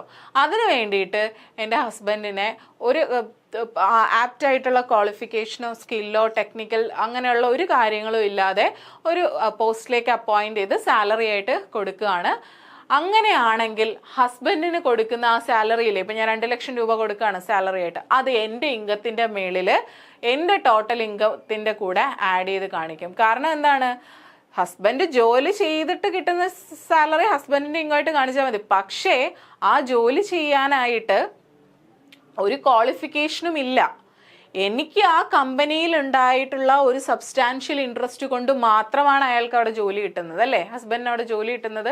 അല്ലാതെ വേറെ ഏതെങ്കിലും കമ്പനിയാണെങ്കിൽ ക്വാളിഫിക്കേഷനും ടെക്നിക്കൽ സ്കില്ലും ഇല്ലാത്ത ഒരാൾക്ക് ജോലി കൊടുക്കുമോ? ഇല്ല. ഞാൻ ആ കമ്പനിയുടെ ഷെയർ ഹോൾഡർ ആണ്. ആ കമ്പനിയിൽ എനിക്കൊരു സബ്സ്റ്റാൻഷ്യൽ ഇൻട്രസ്റ്റ് ഉണ്ടായതുകൊണ്ട് ഞാൻ എൻ്റെ ഹസ്ബൻഡിനെ അവിടെ പിടിച്ചിരുത്തിയിട്ട് ഇത്ര രൂപ സാലറി എന്നും പറഞ്ഞു കൊടുക്കുന്നു. ഓക്കെ, അങ്ങനെയുള്ള കേസൊക്കെ ഉണ്ടെങ്കിൽ ആ സമയം ഹസ്ബൻഡിൻ്റെ കൊടുക്കുന്ന എത്ര രൂപയാണോ ഹസ്ബൻഡിന് സാലറി ആയിട്ടോ കമ്മീഷനായിട്ടോ ഫീസായിട്ടോ ഒക്കെ കൊടുക്കുന്നത്, ആ എമൗണ്ട് എൻ്റെ ഇൻകത്തിൻ്റെ മേളിൽ ആഡ് ചെയ്യും. ഈവൻ ഇപ്പം എനിക്ക് ഇൻട്രസ്റ്റ് ഉള്ള കമ്പനിയാണ്, അതായത് ഞാൻ 30% ഷെയറൊക്കെ ഹോൾഡ് ചെയ്യുന്ന കമ്പനിയാണെന്ന് തന്നെ ഇരിക്കട്ടെ. ഞാൻ എൻ്റെ ഹസ്ബൻഡിനെ അവിടെ അപ്പോയിൻറ്റ് ചെയ്തു. എൻ്റെ ഹസ്ബൻഡിന് ആ ഒരു പെർട്ടിക്കുലർ ജോബ് ചെയ്യാനുള്ള എല്ലാ ക്വാളിഫിക്കേഷൻസും ഉണ്ട്, എല്ലാ ടെക്നിക്കൽ സ്കിൽസും ഉണ്ട്, എല്ലാ എക്സ്പീരിയൻസും ഉണ്ട്. എന്നിട്ട് ഞാൻ മാസാമാസം 2 ലക്ഷം രൂപ ശമ്പളവും കൊടുക്കുന്നുണ്ട്. അങ്ങനെയാണെങ്കിൽ ക്ലബ്ബ് ചെയ്യത്തില്ല. ഓക്കെ, അങ്ങനെയാണെങ്കിൽ ഹസ്ബൻഡിൻ്റെ ഇൻകമായിട്ട് തന്നെ കൺസിഡർ ചെയ്ത് ഹസ്ബൻഡിൻ്റെ പേരിൽ തന്നെ ടാക്സ് അടയ്ക്കും. കാരണം എന്താണ്, പുള്ളിക്കാരൻ ആ ജോലി, എനിക്ക് ഇൻട്രസ്റ്റ് ഉണ്ടെന്നും കരുതി പുള്ളിക്കാരന് ജോലി ചെയ്യാതിരിക്കാൻ പറ്റത്തില്ലല്ലോ. എനിക്ക് ആ കമ്പനിയുടെ മേളിൽ ഇൻട്രസ്റ്റ് ഉണ്ട്, സബ്സ്റ്റാൻഷ്യൽ ഇൻട്രസ്റ്റ് ഉണ്ട്. പക്ഷേ പുള്ളിക്കാരൻ ആ ജോലി ചെയ്യാനുള്ള എല്ലാവിധ ക്വാളിഫിക്കേഷൻസും ഉണ്ട്, ടെക്നിക്കൽ സ്കിൽസ് ഉണ്ട്, എക്സ്പീരിയൻസ് ഉണ്ട്, അത്രയും സാലറി കിട്ടാനുള്ള എല്ലാ ഇതും ഉണ്ട്. ദെൻ അങ്ങനെയാണെങ്കിൽ ഹസ്ബൻഡിൻ്റെ ഇൻകം എൻ്റെ ഇൻകവുമായിട്ട് ക്ലബ് ചെയ്യേണ്ട ആവശ്യമില്ല. പക്ഷേ എനിക്ക് സബ്സ്റ്റാൻഷ്യൽ ഇൻട്രസ്റ്റ് ഉള്ള ഒരു കമ്പനി, അവിടെ ആ ഒരു പെർട്ടിക്കുലർ ജോബ് ചെയ്യാനുള്ള ക്വാളിഫിക്കേഷനോ ടെക്നിക്കൽ സ്കില്ലോ എക്സ്പീരിയൻസോ ഒന്നും ഇല്ലാതെ ഒരു ജോബ് കൊടുത്ത് അവിടെ ഇരുത്തി മാസം 2 ലക്ഷം രൂപ ശമ്പളവും കൊടുക്കുകയാണെങ്കിൽ ആ ഇൻകം എൻ്റെ ഇൻകത്തിൽ കൊണ്ടുവന്ന് ക്ലബ് ചെയ്യും. ഓക്കെ ആണല്ലോ. അപ്പം അതാണ് income of spouse. Income of spouse by way of salary, commission, fees or any other form of remuneration from a concern in which such individual has substantial interest. എന്താ, എനിക്ക് ഒരു ഇൻഡിവിജ്വലിന് substantial interest ഉള്ള ഒരു കൺസേണിൽ അവരുടെ ഭാര്യയെയോ അല്ലെങ്കിൽ ഭർത്താവിനെയോ അപ്പോയിന്റ് ചെയ്ത് remuneration എന്ന രീതിയിൽ ഒരു ഇൻകം കൊടുക്കുകയാണെങ്കിൽ ആ ഇൻകത്തിനെ ക്ലബ് ചെയ്യിക്കും. ആ ഇൻകത്തിനെ ആ ഇൻഡിവിജ്വലിൻ്റെ ഇൻകത്തിലോട്ട് ആഡ് ചെയ്യിക്കും. പക്ഷേ ഇതിനൊരു എക്സെംഷൻ കേസ് ഉണ്ട്. എന്താണ്, അയാൾക്ക് അതിൻ്റേതായിട്ടുള്ള പ്രൊഫഷണൽ ആൻഡ് ടെക്നിക്കൽ ക്വാളിഫിക്കേഷൻ ഉണ്ട് എന്നുണ്ടെങ്കിൽ ക്ലബ് ചെയ്യത്തില്ല. അതാണ് ഇവിടെ എക്സെപ്ഷൻ കേസ് ആയിട്ട് പറയുന്നത്. If the payment of the above type of remuneration is purely due to the technical or professional qualification of the spouse, the remuneration paid to the spouse shall not be clubbed with the income of the individual. എന്താ, ആ remuneration കൊടുക്കുന്നത് അയാൾക്ക് ആ remuneration കിട്ടാനുള്ള അല്ലെങ്കിൽ ആ ജോലി ചെയ്യാനുള്ള പ്രൊഫഷണൽ ക്വാളിഫിക്കേഷനും ടെക്നിക്കൽ സ്കിൽസും ഒക്കെ ഉണ്ട്, എന്നിട്ടാണ് ആ റെമ്യൂണറേഷൻ കൊടുക്കുന്നത് ആ ജോലി ചെയ്യുന്നതിന് വേണ്ടിയിട്ട്. അങ്ങനെയാണെങ്കിൽ ആ സ്പൗസിൻ്റെ റെമ്യൂണറേഷൻ ഒരിക്കലും അയാളുടെ ഇൻകവുമായിട്ട് ക്ലബ് ചെയ്യത്തില്ല. അതൊരു എക്സെപ്ഷൻ കേസാണ്, വെരി ഇമ്പോർട്ടൻ്റ് ആണ്, നോക്കി വയ്ക്കുക. ദെൻ ഞാൻ പറഞ്ഞു എന്താണ് സബ്സ്റ്റാൻഷ്യൽ ഇൻട്രസ്റ്റ് ഉണ്ട് എന്ന് പറയുന്നുണ്ട്. അപ്പോൾ എന്താണ് ഈ സബ്സ്റ്റാൻഷ്യൽ ഇൻട്രസ്റ്റ് എന്നൊന്ന് പറയാം. An individual is deemed to have a substantial interest if he along with his relative beneficially owns equity shares carrying at least 20% voting power in the company at any time during the previous year. എന്താ, ഒരു കമ്പനിയുടെ കേസിലാണെങ്കിൽ ഒരു ഇൻഡിവിജ്വലിന് ആ കമ്പനിയിൽ substantial interest ഉണ്ട് എന്ന് പറയണമെങ്കിൽ എങ്ങനെ ആയിരിക്കണം, ആ കമ്പനിയുടെ ഇക്വിറ്റി ഷെയർസിൻ്റെ അയാളും അയാളുടെ റിലേറ്റീവ്സും, അതായത് അയാളും പേരൻസും ഭാര്യയും എല്ലാവരും കൂടിയൊക്കെ ചേർന്നിട്ട് ഏകദേശം ഇക്വിറ്റി ഷെയർസ് ഓൺ ചെയ്തിരിക്കണം. അതുപോലെ തന്നെ ആ കമ്പനിയുടെ വോട്ടിംഗ് പവറിൻ്റെ 20% അവരുടെ കയ്യിലായിരിക്കണം. അങ്ങനെ ആവുമ്പോഴാണ് 20%, മിനിമം 20% വോട്ടിംഗ് റൈറ്റ് ഈ പറയുന്ന ഇൻഡിവിജ്വലിനും അയാളുടെ റിലേറ്റീവ് എന്ന് പറയുന്ന ആൾക്കാർക്കുമായിരിക്കണം ആ കമ്പനിയുടെ 20% വോട്ടിംഗ് പവറും പോകുന്നത്. അങ്ങനെയുള്ള ഒരു കമ്പനീനെയാണ് സബ്സ്റ്റാൻഷ്യൽ ഇൻട്രസ്റ്റ് ഉള്ള കമ്പനി എന്ന് പറയുന്നത്. അല്ലാതെ എനിക്ക് താല്പര്യമുള്ള കമ്പനി അങ്ങനെയല്ല ഉദ്ദേശിക്കുന്നത്. വോട്ടിംഗ് പവർ എന്താണ്, 20% ഓഫ് വോട്ടിംഗ് പവറും ആ ഇൻഡിവിജ്വലിനോ ആ ഇൻഡിവിജ്വലിൻ്റെ റിലേറ്റീവിൻ്റെയോ കയ്യിലാണ് ഇരിക്കുന്നതെങ്കിൽ, അല്ലെങ്കിൽ അവർക്കാണ് ആ 20% ഓഫ് വോട്ടിംഗ് പവർ ഉള്ളതെങ്കിൽ അങ്ങനെയുള്ള കമ്പനീസിൽ സബ്സ്റ്റാൻഷ്യൽ ഇൻട്രസ്റ്റ് ഉണ്ടെന്ന് നമുക്ക് പറയാം.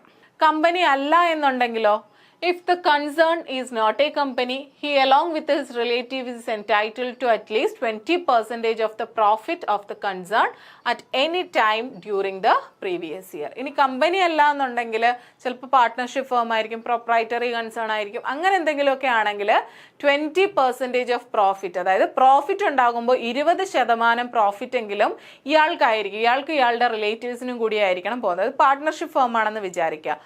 പാർട്ട്ണർഷിപ്പ് ഫേമിൽ പ്രോഫിറ്റ് ഉണ്ടായിരിക്കും. ആ പ്രോഫിറ്റിൻ്റെ 20% ആർക്കായിരിക്കണം? അയാൾക്കോ അയാളുടെ റിലേറ്റീവ്സിനും ആയിരിക്കണം. ഇപ്പം 1,00,000 രൂപയാണ് പ്രോഫിറ്റ് കിട്ടുന്നതെങ്കിൽ അതിന് 20,000 രൂപയും മിനിമം 20,000 രൂപ ആ ഇൻഡിവിജ്വലിനും അയാളുമായിട്ട് ബന്ധപ്പെട്ടിട്ടുള്ള റിലേറ്റീവ്സിനും ആയിരിക്കണം പോകുന്നത്. അങ്ങനെയുള്ള കമ്പനീസിനെയാണ് അല്ലെങ്കിൽ അങ്ങനെയുള്ള ഫേമിനെയാണ് സബ്സ്റ്റാൻഷ്യൽ ഇൻട്രസ്റ്റ് ഉള്ള കമ്പനി അല്ലെങ്കിൽ ഫേം എന്ന് പറയുന്നത്. ഇനി the word spouse means husband or wife. Spouse എന്ന് വെച്ചാൽ എന്താണ്? ഹസ്ബൻഡും ആവാം വൈഫും. ഹസ്ബൻഡ് ആണെങ്കിൽ വൈഫ്, വൈഫ് ആണെങ്കിൽ ഹസ്ബൻഡ്.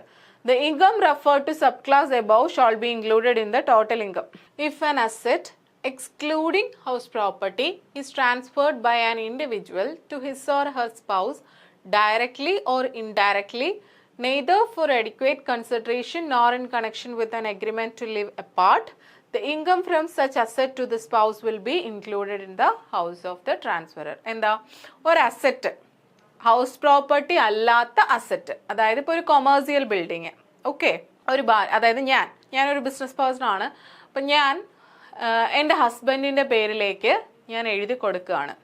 ഓക്കെ, ഞാൻ എൻ്റെ ഹസ്ബൻഡിൻ്റെ പേരിലേക്ക് മാറ്റുകയാണ്. പക്ഷേ അതിനകത്ത് എന്താണ്, ഹസ്ബൻഡിൻ്റെ പേരിലേക്ക് ഞാൻ എഴുതി അസറ്റ് അങ്ങോട്ട് ട്രാൻസ്ഫർ ചെയ്തു. പക്ഷെ അതിന് ആ അസറ്റ് എന്ന് വെച്ചാൽ കൺസിഡറേഷൻ ഒന്നും നമുക്ക് കിട്ടിയിട്ടില്ല. അതായത് നമുക്ക് കൺസിഡറേഷൻ എന്ന് പറഞ്ഞാൽ അറിയാലോ, ഇപ്പം ഞാൻ മറ്റൊരാൾക്ക് എൻ്റെ ഹൗസ് പ്രോപ്പർട്ടി വിൽക്കുമ്പോൾ അയാൾ എനിക്ക് അതിന് പകരമായിട്ട് ചിലപ്പം ഒരു കൊമേഴ്സ്യൽ 50 ലക്ഷം രൂപയുള്ള ഒരു കൊമേഴ്സ്യൽ ബിൽഡിംഗ് ആണ് ഞാൻ എൻ്റെ ഹസ്ബൻഡിന് കൊടുത്തത്. ചുമ്മാ അങ്ങ് എഴുതി കൊടുക്കുക ചെയ്തത്. 50 ലക്ഷം രൂപയുള്ള കൊമേഴ്സ്യൽ ബിൽഡിങ് ഹസ്ബൻഡിന് ഞാനങ്ങ് എഴുതി കൊടുത്തു. പകരം ഹസ്ബൻഡ് എനിക്ക് 50 ലക്ഷം രൂപ തന്നിട്ടൊന്നുമില്ല. ഞാൻ എൻ്റെ പേരിൽ കിടന്നൊരു പ്രോപ്പർട്ടി അങ്ങ് ഹസ്ബൻഡിൻ്റെ പേരിലേക്ക് അങ്ങ് മാറ്റി. 50 ലക്ഷം രൂപ വിലയുള്ള കൊമേഴ്സ്യൽ ബിൽഡിംഗ്. ഓക്കെ, അപ്പം ഇനി ആ കൊമേഴ്സ്യൽ ബിൽഡിങ്ങിന്റെ പേരിൽ എന്തെങ്കിലും ഇൻകം വരുവാണ്. ചിലപ്പോൾ ആ കൊമേഴ്സ്യൽ ബിൽഡിങ് റെന്റിന് കൊടുക്കുന്നുണ്ടായിരിക്കും, മറ്റേതെങ്കിലും ബിസിനസ് നടത്താൻ വേണ്ടി റെന്റിന് കൊടുക്കുന്നുണ്ടായിരിക്കും. മാസാമാസം ഒരു 30,000 രൂപ റെന്റ് കിട്ടുന്നുണ്ടായിരിക്കും. നിലവിൽ ആ കൊമേഴ്സ്യൽ ബിൽഡിങ്ങിന്റെ ഓണർ ആരാണ്? എൻ്റെ ഹസ്ബൻഡാണ്. അപ്പോൾ ആ റെന്റ് കിട്ടുന്നതും ആർക്കാണ്? എൻ്റെ ഹസ്ബൻഡിനാണ്. എനിക്കതിനകത്ത് വല്ല കാര്യമുണ്ടോ? ഇല്ല. അപ്പം എൻ്റെ ഇൻകത്തിൻ്റെ കൂടെ അത് ആഡ് ചെയ്യോ? ഇല്ല. പക്ഷേ ഇൻകം ടാക്സിൽ ഇങ്ങനെ ക്ലബിങ്ങിന് ഒരു റൂളുണ്ട്.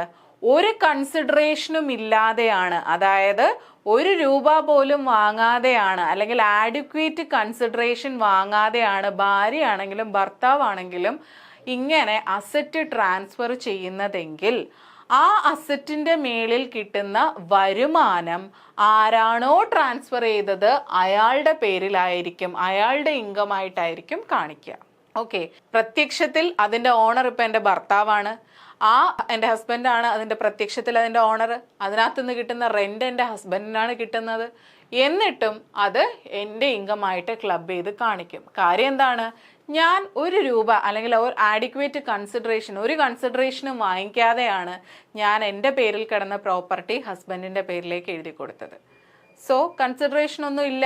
അതുകൊണ്ട് അങ്ങനെ അങ്ങനെ അസറ്റ് ട്രാൻസ്ഫർ ചെയ്യുന്ന സമയത്ത് ആ അസറ്റിൻ്റെ മേലിൽ എന്തെങ്കിലും ഒരു ഇൻകം വരികയാണെങ്കിൽ അത് ആരുടെ പേരിൽ ആരാണോ ട്രാൻസ്ഫർ ചെയ്തത് അയാളുടെ ഇൻകത്തിലായിരിക്കും ക്ലബ് ചെയ്ത് കാണിക്കുക. ഓക്കെ, അതാണ് അടുത്തൊരു സാഹചര്യം. അപ്പം അതാണ് ഇവിടെ എഴുതിയിരിക്കുന്നത്. ഹൗസ് പ്രോപ്പർട്ടി അല്ലാത്ത എന്തും ആവാം. ഒരു ഇൻഡിവിജ്വൽ അയാളുടെ സ്പൗസിന് ട്രാൻസ്ഫർ ചെയ്യുകയാണെങ്കിൽ, എങ്ങനെ ട്രാൻസ്ഫർ ചെയ്യുകയാണെങ്കിൽ ഒരു ആഡിക്വേറ്റ് കൺസിഡറേഷനോ അല്ലെങ്കിൽ 2ആയിട്ട് താമസിക്കാം. ചിലപ്പം ഈ ഡിവോഴ്സ് ഒക്കെ ആവുന്നവർ ഈ പ്രതിഫലം പോലെ കൊടുക്കാറില്ലേ, ഇങ്ങനെ ഡിവോഴ്സ് ഒക്കെ കഴിയുമ്പോഴത്തേക്ക് അവരിനി 2ആയിട്ടാണ് താമസിക്കുന്നത്.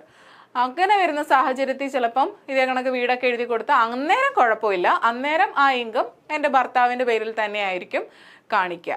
അല്ലാതെ കൺസിഡറേഷനും ഇല്ല, ഇങ്ങനെ 2ആയിട്ട് താമസിക്കാം അങ്ങനെയും ഇല്ല, അങ്ങനെ 2 കാര്യങ്ങളും ഇല്ല എന്നുണ്ടെങ്കിൽ ഹസ്ബൻഡിന് കിട്ടുന്ന റെന്റൽ ഇൻകം എൻ്റെ ഇൻകത്തിൽ തന്നെയായിരിക്കും കാണിക്കുക. ഇനി if the consideration is inadequate proportionate income shall be included in the income of the transferor. As regards the question of an agreement to live apart, the separation may be judicial or voluntary. ഇനി രണ്ടായിട്ട് താമസിക്കാമെന്നുള്ള കേസിൽ എന്ന് വെച്ചാൽ divorce ആയി, judicially separation എന്ന് പറയുന്നത് legally ആണ് നടന്നിട്ടുള്ളതെങ്കിൽ ഇങ്ങനെ രണ്ടായിട്ട് താമസിക്കുകയാണെങ്കിൽ ഇതുപോലെയുള്ള ട്രാൻസ്ഫറുകൾ കുഴപ്പമില്ല. അല്ലാത്ത പക്ഷം ആ അസറ്റിൻ്റെ മേളിൽ നിന്ന് എന്ത് ഇൻകം കിട്ടിയാലും അത് ക്ലബ് ചെയ്ത് ആരാണോ ട്രാൻസ്ഫർ ചെയ്തത് അയാളുടെ പേരിലോട്ടായിരിക്കും മാറ്റുന്നത്. ഇനി income of daughter in law, മരുമകളുടെ വരുമാനം, അതൊരു സ്പെഷ്യൽ കേസാണേ. If an individual transfers asset after 31st May 1973, ഈ ഒരു പെർട്ടിക്കുലർ ഡേറ്റിന് ശേഷമാണ് ഇങ്ങനെ ഒരു സാധനം ഇൻകം ടാക്സിൽ ആഡ് ചെയ്തത്. അതുകൊണ്ടാണ് ആ ഒരു ഡേറ്റ് വന്നത്. ജസ്റ്റ് നോട്ട് ചെയ്ത് വെക്കുക. 31st May 1973 എന്തെങ്കിലും ഒരു കേസോ കാര്യങ്ങളോ വന്നിട്ടായിരിക്കും ഇങ്ങനെ ഒരു പ്രൊവിഷനും കൂടി ആഡ് ചെയ്തത്. Okay, if an individual transfers assets after particular date without adequate consideration to his daughter-in-law, any income arising from such assets will be included in the income of the transferor. അതായത് എൻ്റെ father-in-law, എൻ്റെ ഹസ്ബൻഡിൻ്റെ അച്ഛൻ, എൻ്റെ ഭർത്താവിൻ്റെ അച്ഛൻ എന്ത് ചെയ്യാണ്, പുള്ളിക്കാരന് ഒരു കമ്പനിയിൽ കുറേ ഷെയർസ് ഉണ്ട്. അപ്പോൾ അതിനകത്തുനിന്ന് ഡിവിഡൻഡ് ഒക്കെ കിട്ടാറുണ്ട്. ഓക്കെ, അപ്പോൾ പുള്ളിക്കാരൻ എന്ത് ചെയ്യാണ്, ആ ഷെയർസ് ഒരു 5 ലക്ഷം രൂപ അല്ലെങ്കിൽ ഒരു 10 ലക്ഷം രൂപ വിലയുള്ള ഷെയർസ് പുള്ളിക്കാരനുണ്ട്. പുള്ളിക്കാരൻ എന്ത് ചെയ്യും, അത് എൻ്റെ പേരിലോട്ട് അങ്ങ് മാറ്റുകയാണ്. പക്ഷേ ആ 10 ലക്ഷം രൂപയുടെ ഷെയർ എൻ്റെ പേരിലോട്ട് മാറ്റാൻ എൻ്റെ കയ്യിൽ നിന്ന് 1 രൂപ പോലും വാങ്ങിച്ചിട്ടില്ല. എനിക്ക് ചുമ്മാ തന്നതാ 10 ലക്ഷം രൂപയുടെ ഷെയർ, എനിക്ക് വെറുതെ തന്നതാ. ഒരു കൺസിഡറേഷനും വാങ്ങിക്കാതെ എനിക്ക് 10 ലക്ഷം രൂപയുടെ ഷെയർ എൻ്റെ പേരിലോട്ട് എഴുതി തന്നു. ഓക്കെ, അങ്ങനെയാണെങ്കിൽ ഒരു കൺസിഡറേഷനും വാങ്ങിക്കാതെയാണ് എൻ്റെ പേരിലേക്ക് ഇങ്ങനെ ട്രാൻസ്ഫർ ചെയ്തതെങ്കിൽ എനിക്ക് ഈ ഷെയർസ് 10 ലക്ഷം രൂപയുടെ ഷെയർസ് എൻ്റെ കയ്യിൽ ഇരിക്കുകയല്ലേ, എനിക്ക് ഈ ഷെയർസിന് എന്ത് കിട്ടും, ഡിവിഡൻഡ് കിട്ടും. എനിക്കൊരു 10% വെച്ചിട്ടാണ് ഡിവിഡൻഡ് കിട്ടുക. എനിക്കപ്പം 1 ലക്ഷം രൂപ എനിക്ക് എന്ത് കിട്ടും, ഡിവിഡൻഡ് ഇൻകം ആയിട്ട് എല്ലാ വർഷവും കിട്ടും.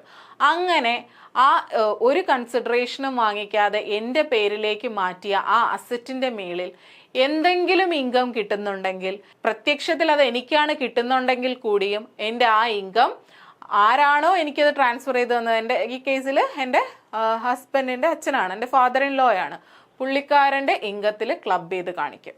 ഓക്കെ, എനിക്കാണ് ഇൻകം കിട്ടുന്നതല്ലേ, എൻ്റെ പേരിലാണ് ഇൻകം വരുന്നത്. അത് ഞാൻ ഉപയോഗിക്കുകയോ അതോ തിരിച്ച് ആ പുള്ളിക്കാരന് കൊടുക്കുകയോ അതൊന്നും അറിയണ്ട. പക്ഷേ ഈ ഒരു കേസിൽ ആ പെർട്ടിക്കുലർ അസറ്റിൻ്റെ മേളിലുള്ള ഇൻകം ട്രാൻസ്ഫറർ ആരാണോ, ഈ കേസിൽ ട്രാൻസ്ഫറർ ആരാ, എൻ്റെ ഫാദർ-ഇൻ-ലോ ആണ്.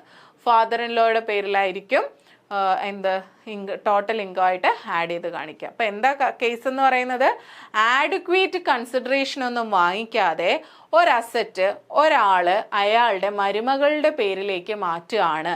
അങ്ങനെയാണെങ്കിൽ ആ അസറ്റിന് മേളിൽ എന്തെങ്കിലും ഒരു ഇൻകം ജനറേറ്റ് ആവുകയാണെങ്കിൽ ആ ട്രാൻസ്ഫർ ചെയ്ത ആൾ ആരാണോ അയാളുടെ ഇൻകത്തിലായിരിക്കും ആ അസറ്റിൻ്റെ മേളിൽ നിന്ന് കിട്ടുന്ന ഇൻകം ഇൻക്ലൂഡ് ചെയ്ത് കാണിക്കുക.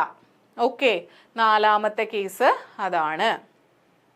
ഇനി 5ാമത്തെ case, income from assets transferred to any person for the benefit of the spouse or the transferor. എന്താ, ഒരു അസറ്റ് ട്രാൻസ്ഫർ ചെയ്യുന്നു, പക്ഷേ ആ ട്രാൻസ്ഫർ, അതായത് ഞാൻ ഇപ്പം എൻ്റെ പേരിലുള്ള ഒരു അസറ്റ് ഞാനൊരു അസോസിയേഷൻ ഓഫ് പേഴ്സൺ എഴുതി കൊടുക്കുകയാണ്.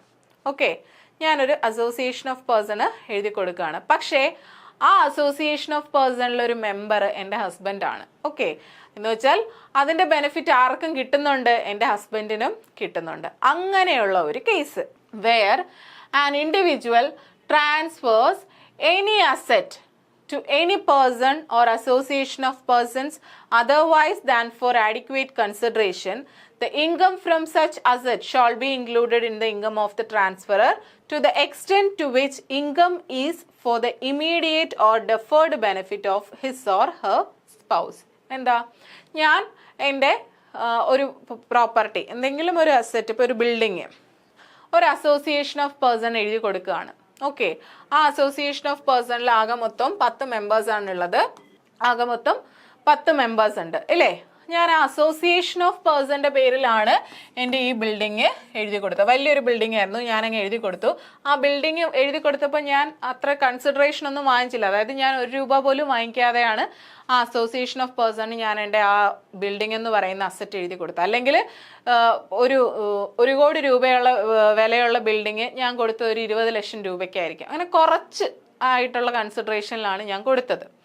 അങ്ങനെയാണെങ്കിൽ ഈ ബിൽഡിങ് ഈ അസോസിയേഷൻ ഓഫ് പേഴ്സൺ എന്ത് ചെയ്തു, കുറേ ആൾക്കാർക്ക് എന്ത് ചെയ്തു, റെന്റിന് കൊടുത്തു. അവരുടെ ബിസിനസ് ഒക്കെ നടത്താൻ വേണ്ടി റെന്റിന് കൊടുത്തു. അപ്പോൾ ആ ഒരു ബിൽഡിങ്ങിൽ നിന്നും അവർക്ക് ഒരു മാസം ഒരു 10 ലക്ഷം രൂപ റെന്റ് കിട്ടുമെന്ന് വിചാരിക്കുക. കുറേ കടകളുണ്ട് ആ ബിൽഡിങ്ങിനകത്ത്. ഒരു 10 ലക്ഷം രൂപ ബിൽഡിങ് റെന്റായിട്ട് കിട്ടുമെന്ന് വിചാരിക്കാം. ഓക്കെ, ഈ 10 ലക്ഷം രൂപ റെന്റ് ആയിട്ട് ഈ അസോസിയേഷൻ ഓഫ് പേഴ്സൺ അല്ലേ കിട്ടുന്നത്. ഇവിടെ എത്ര മെമ്പേഴ്സ് ഉണ്ട്? 10 മെമ്പേഴ്സ് ഉണ്ട്. ഇതിലൊരാൾ എൻ്റെ ഹസ്ബൻഡാണ് അല്ലേ. അപ്പൊ ഈ ഒരു 10 ലക്ഷം രൂപ റെന്റ് കിട്ടുമ്പോൾ ഈ റെന്റ് ഈ അസോസിയേഷൻ ഓഫ് പേഴ്സണിലുള്ള ഈ 10 മെമ്പേഴ്സും കൂടി എന്ത് ചെയ്യും? വീതിച്ചെടുക്കത്തില്ലേ? ഇല്ലേ? വീതിച്ചെടുക്കും അല്ലേ. ഒരാൾക്ക് 1 ലക്ഷം രൂപ വെച്ച് കിട്ടുന്നുണ്ടായിരിക്കും. ഈ 1 ലക്ഷം രൂപ എൻ്റെ ഹസ്ബൻഡിനും കിട്ടുമല്ലോ, കാരണം ആ 10ൽ ഒരാൾ എൻ്റെ ഹസ്ബൻഡാണ് അല്ലേ. ആ 1 ലക്ഷം രൂപ എൻ്റെ ഇൻകത്തിലെടുത്ത് കാണിക്കും. മനസ്സിലാവുന്നുണ്ടോ? അപ്പൊ അതാണ് ഇവിടെ പറയുന്നത്. where an individual transfers any asset to any person or association of persons otherwise than for adequate consideration, the income from എന്ന് വെച്ചാൽ കറക്റ്റ് കൺസിഡറേഷൻ കൊടുത്തിട്ടാണെങ്കിൽ കുഴപ്പമില്ല. 1 കോടി രൂപയുടെ ബിൽഡിംഗ് 1 കോടി രൂപയ്ക്ക് അല്ലെങ്കിൽ 1 കോടി 10 ലക്ഷം രൂപയ്ക്കൊക്കെ വിറ്റതാണെങ്കിൽ ഈ കേസ് ആപ്ലിക്കബിൾ അല്ല. അത്രയും കൺസിഡറേഷൻ ഒന്നും കൊടുക്കാതെ ചുമ്മാ ഇല്ല തട്ടിപ്പ് നടത്താൻ വേണ്ടിയിട്ട് ചുമ്മാ അങ്ങ് എഴുതി കൊടുക്കുന്ന കേസ് ഉണ്ടല്ലോ, ആ സമയത്താണ് ഇത് ആപ്ലിക്കബിൾ ആവുന്നത്. അപ്പോൾ otherwise than for adequate consideration, the income from such asset shall be included in the income of the transferor to the extent to which income is for the immediate or deferred benefit of his or her spouse. In otherwise, where an asset is transferred to some other person without adequate consideration for the benefit of spouse of the individual as well as for some other person, income on such asset to the extent of benefits which accrues to the spouse shall be included in the total income of the individual. എന്താ? Association of person അല്ല, മറ്റൊരു വ്യക്തിക്കാണ് എഴുതി കൊടുക്കുന്നതെങ്കിലും ഇതുപോലെ അതിൻ്റെ benefit എൻ്റെ ഹസ്ബൻഡിനോ, ഇപ്പം ഞാൻ association of person അല്ല എഴുതി കൊടുത്തത്, മറ്റൊരു വ്യക്തിക്കാണ് എഴുതി കൊടുത്തത്. പക്ഷെ അത് ആരുടെ ബെനിഫിറ്റിന് വേണ്ടിയിട്ടാ? എൻ്റെ ഭർത്താവിൻ്റെ എന്തെങ്കിലും ഒരു കാര്യത്തിന് വേണ്ടിയിട്ടോ അല്ലെങ്കിൽ എൻ്റെ ഭർത്താവുമായിട്ട് ബന്ധപ്പെട്ടിട്ടുള്ള എന്തെങ്കിലും ഒരു കാര്യത്തിന് വേണ്ടിയിട്ടാണ് ഞാൻ ഈ ബിൽഡിങ് മറ്റൊരാൾക്ക് എഴുതി കൊടുത്തതെങ്കിൽ അതിനകത്ത് നിന്ന് എന്ത് ഇൻകം ജനറേറ്റ് ആയാലും ആ ഇൻകം കൊണ്ട് എൻ്റെ ഹസ്ബൻഡിന് എന്ത് ബെനിഫിറ്റ് ഉണ്ടായാലും അത് എൻ്റെ പേരിലായിരിക്കും, എൻ്റെ ടോട്ടൽ ഇൻകത്തിലായിരിക്കും ആഡ് ചെയ്യുക. അടുത്തൊരു കേസാണ് transfer of separate individual property or self-acquired property to Hindu undivided family of which he is a member or conversion of property. Example വെച്ച് പറഞ്ഞു തരട്ടെ. ഞാൻ ഒരു ഹിന്ദു അൺഡിവൈഡഡ് ഫാമിലിയിലെ മെമ്പറാണ്. ഓക്കെ, എനിക്ക് എന്താണ് HUF എന്ന് പറഞ്ഞിട്ട് ഹിന്ദു അൺഡിവൈഡഡ് ഫാമിലിയിലെ മെമ്പറാണ്. ഞങ്ങൾക്ക് അതിൻ്റെതായിട്ടുള്ള ബിസിനസ്സും കാര്യങ്ങളും ഒക്കെ ഉണ്ട്. ഓക്കെ, പക്ഷേ ഞാനൊരു ഹിന്ദു അൺഡിവൈഡഡ് ഫാമിലിയിലെ മെമ്പർ ആണെന്ന് വെച്ച് എനിക്ക് പേഴ്സണൽ പ്രോപ്പർട്ടീസ് ഒന്നും ഇല്ലാതായിക്കൂടല്ലോ. എൻ്റെ പേരിൽ മാത്രം ഫാമിലി ഹിന്ദു HUFൻ്റെ പേരിൽ മാത്രമല്ലല്ലോ, അല്ലെങ്കിൽ കർത്താടെ പേരിൽ മാത്രം പ്രോപ്പർട്ടി ഉണ്ടായാൽ പോരല്ലോ. എനിക്ക് എൻ്റെ സ്വന്തം പേരിൽ ഒരു പ്രോപ്പർട്ടി ഉണ്ടായിരുന്നു. ഓക്കെ, ഒരു ബിൽഡിങ്, എന്തെങ്കിലും ഒരു അപ്പാർട്ട്മെൻറ്റ്, എന്തെങ്കിലും എൻ്റെ സ്വന്തം പേരിൽ ഉണ്ടായിരുന്നു. ഒരു 50 ലക്ഷം രൂപ വില മതിപ്പുള്ള ഒരു പ്രോപ്പർട്ടി. അത് ഞാൻ എന്ത് ചെയ്യാണ്?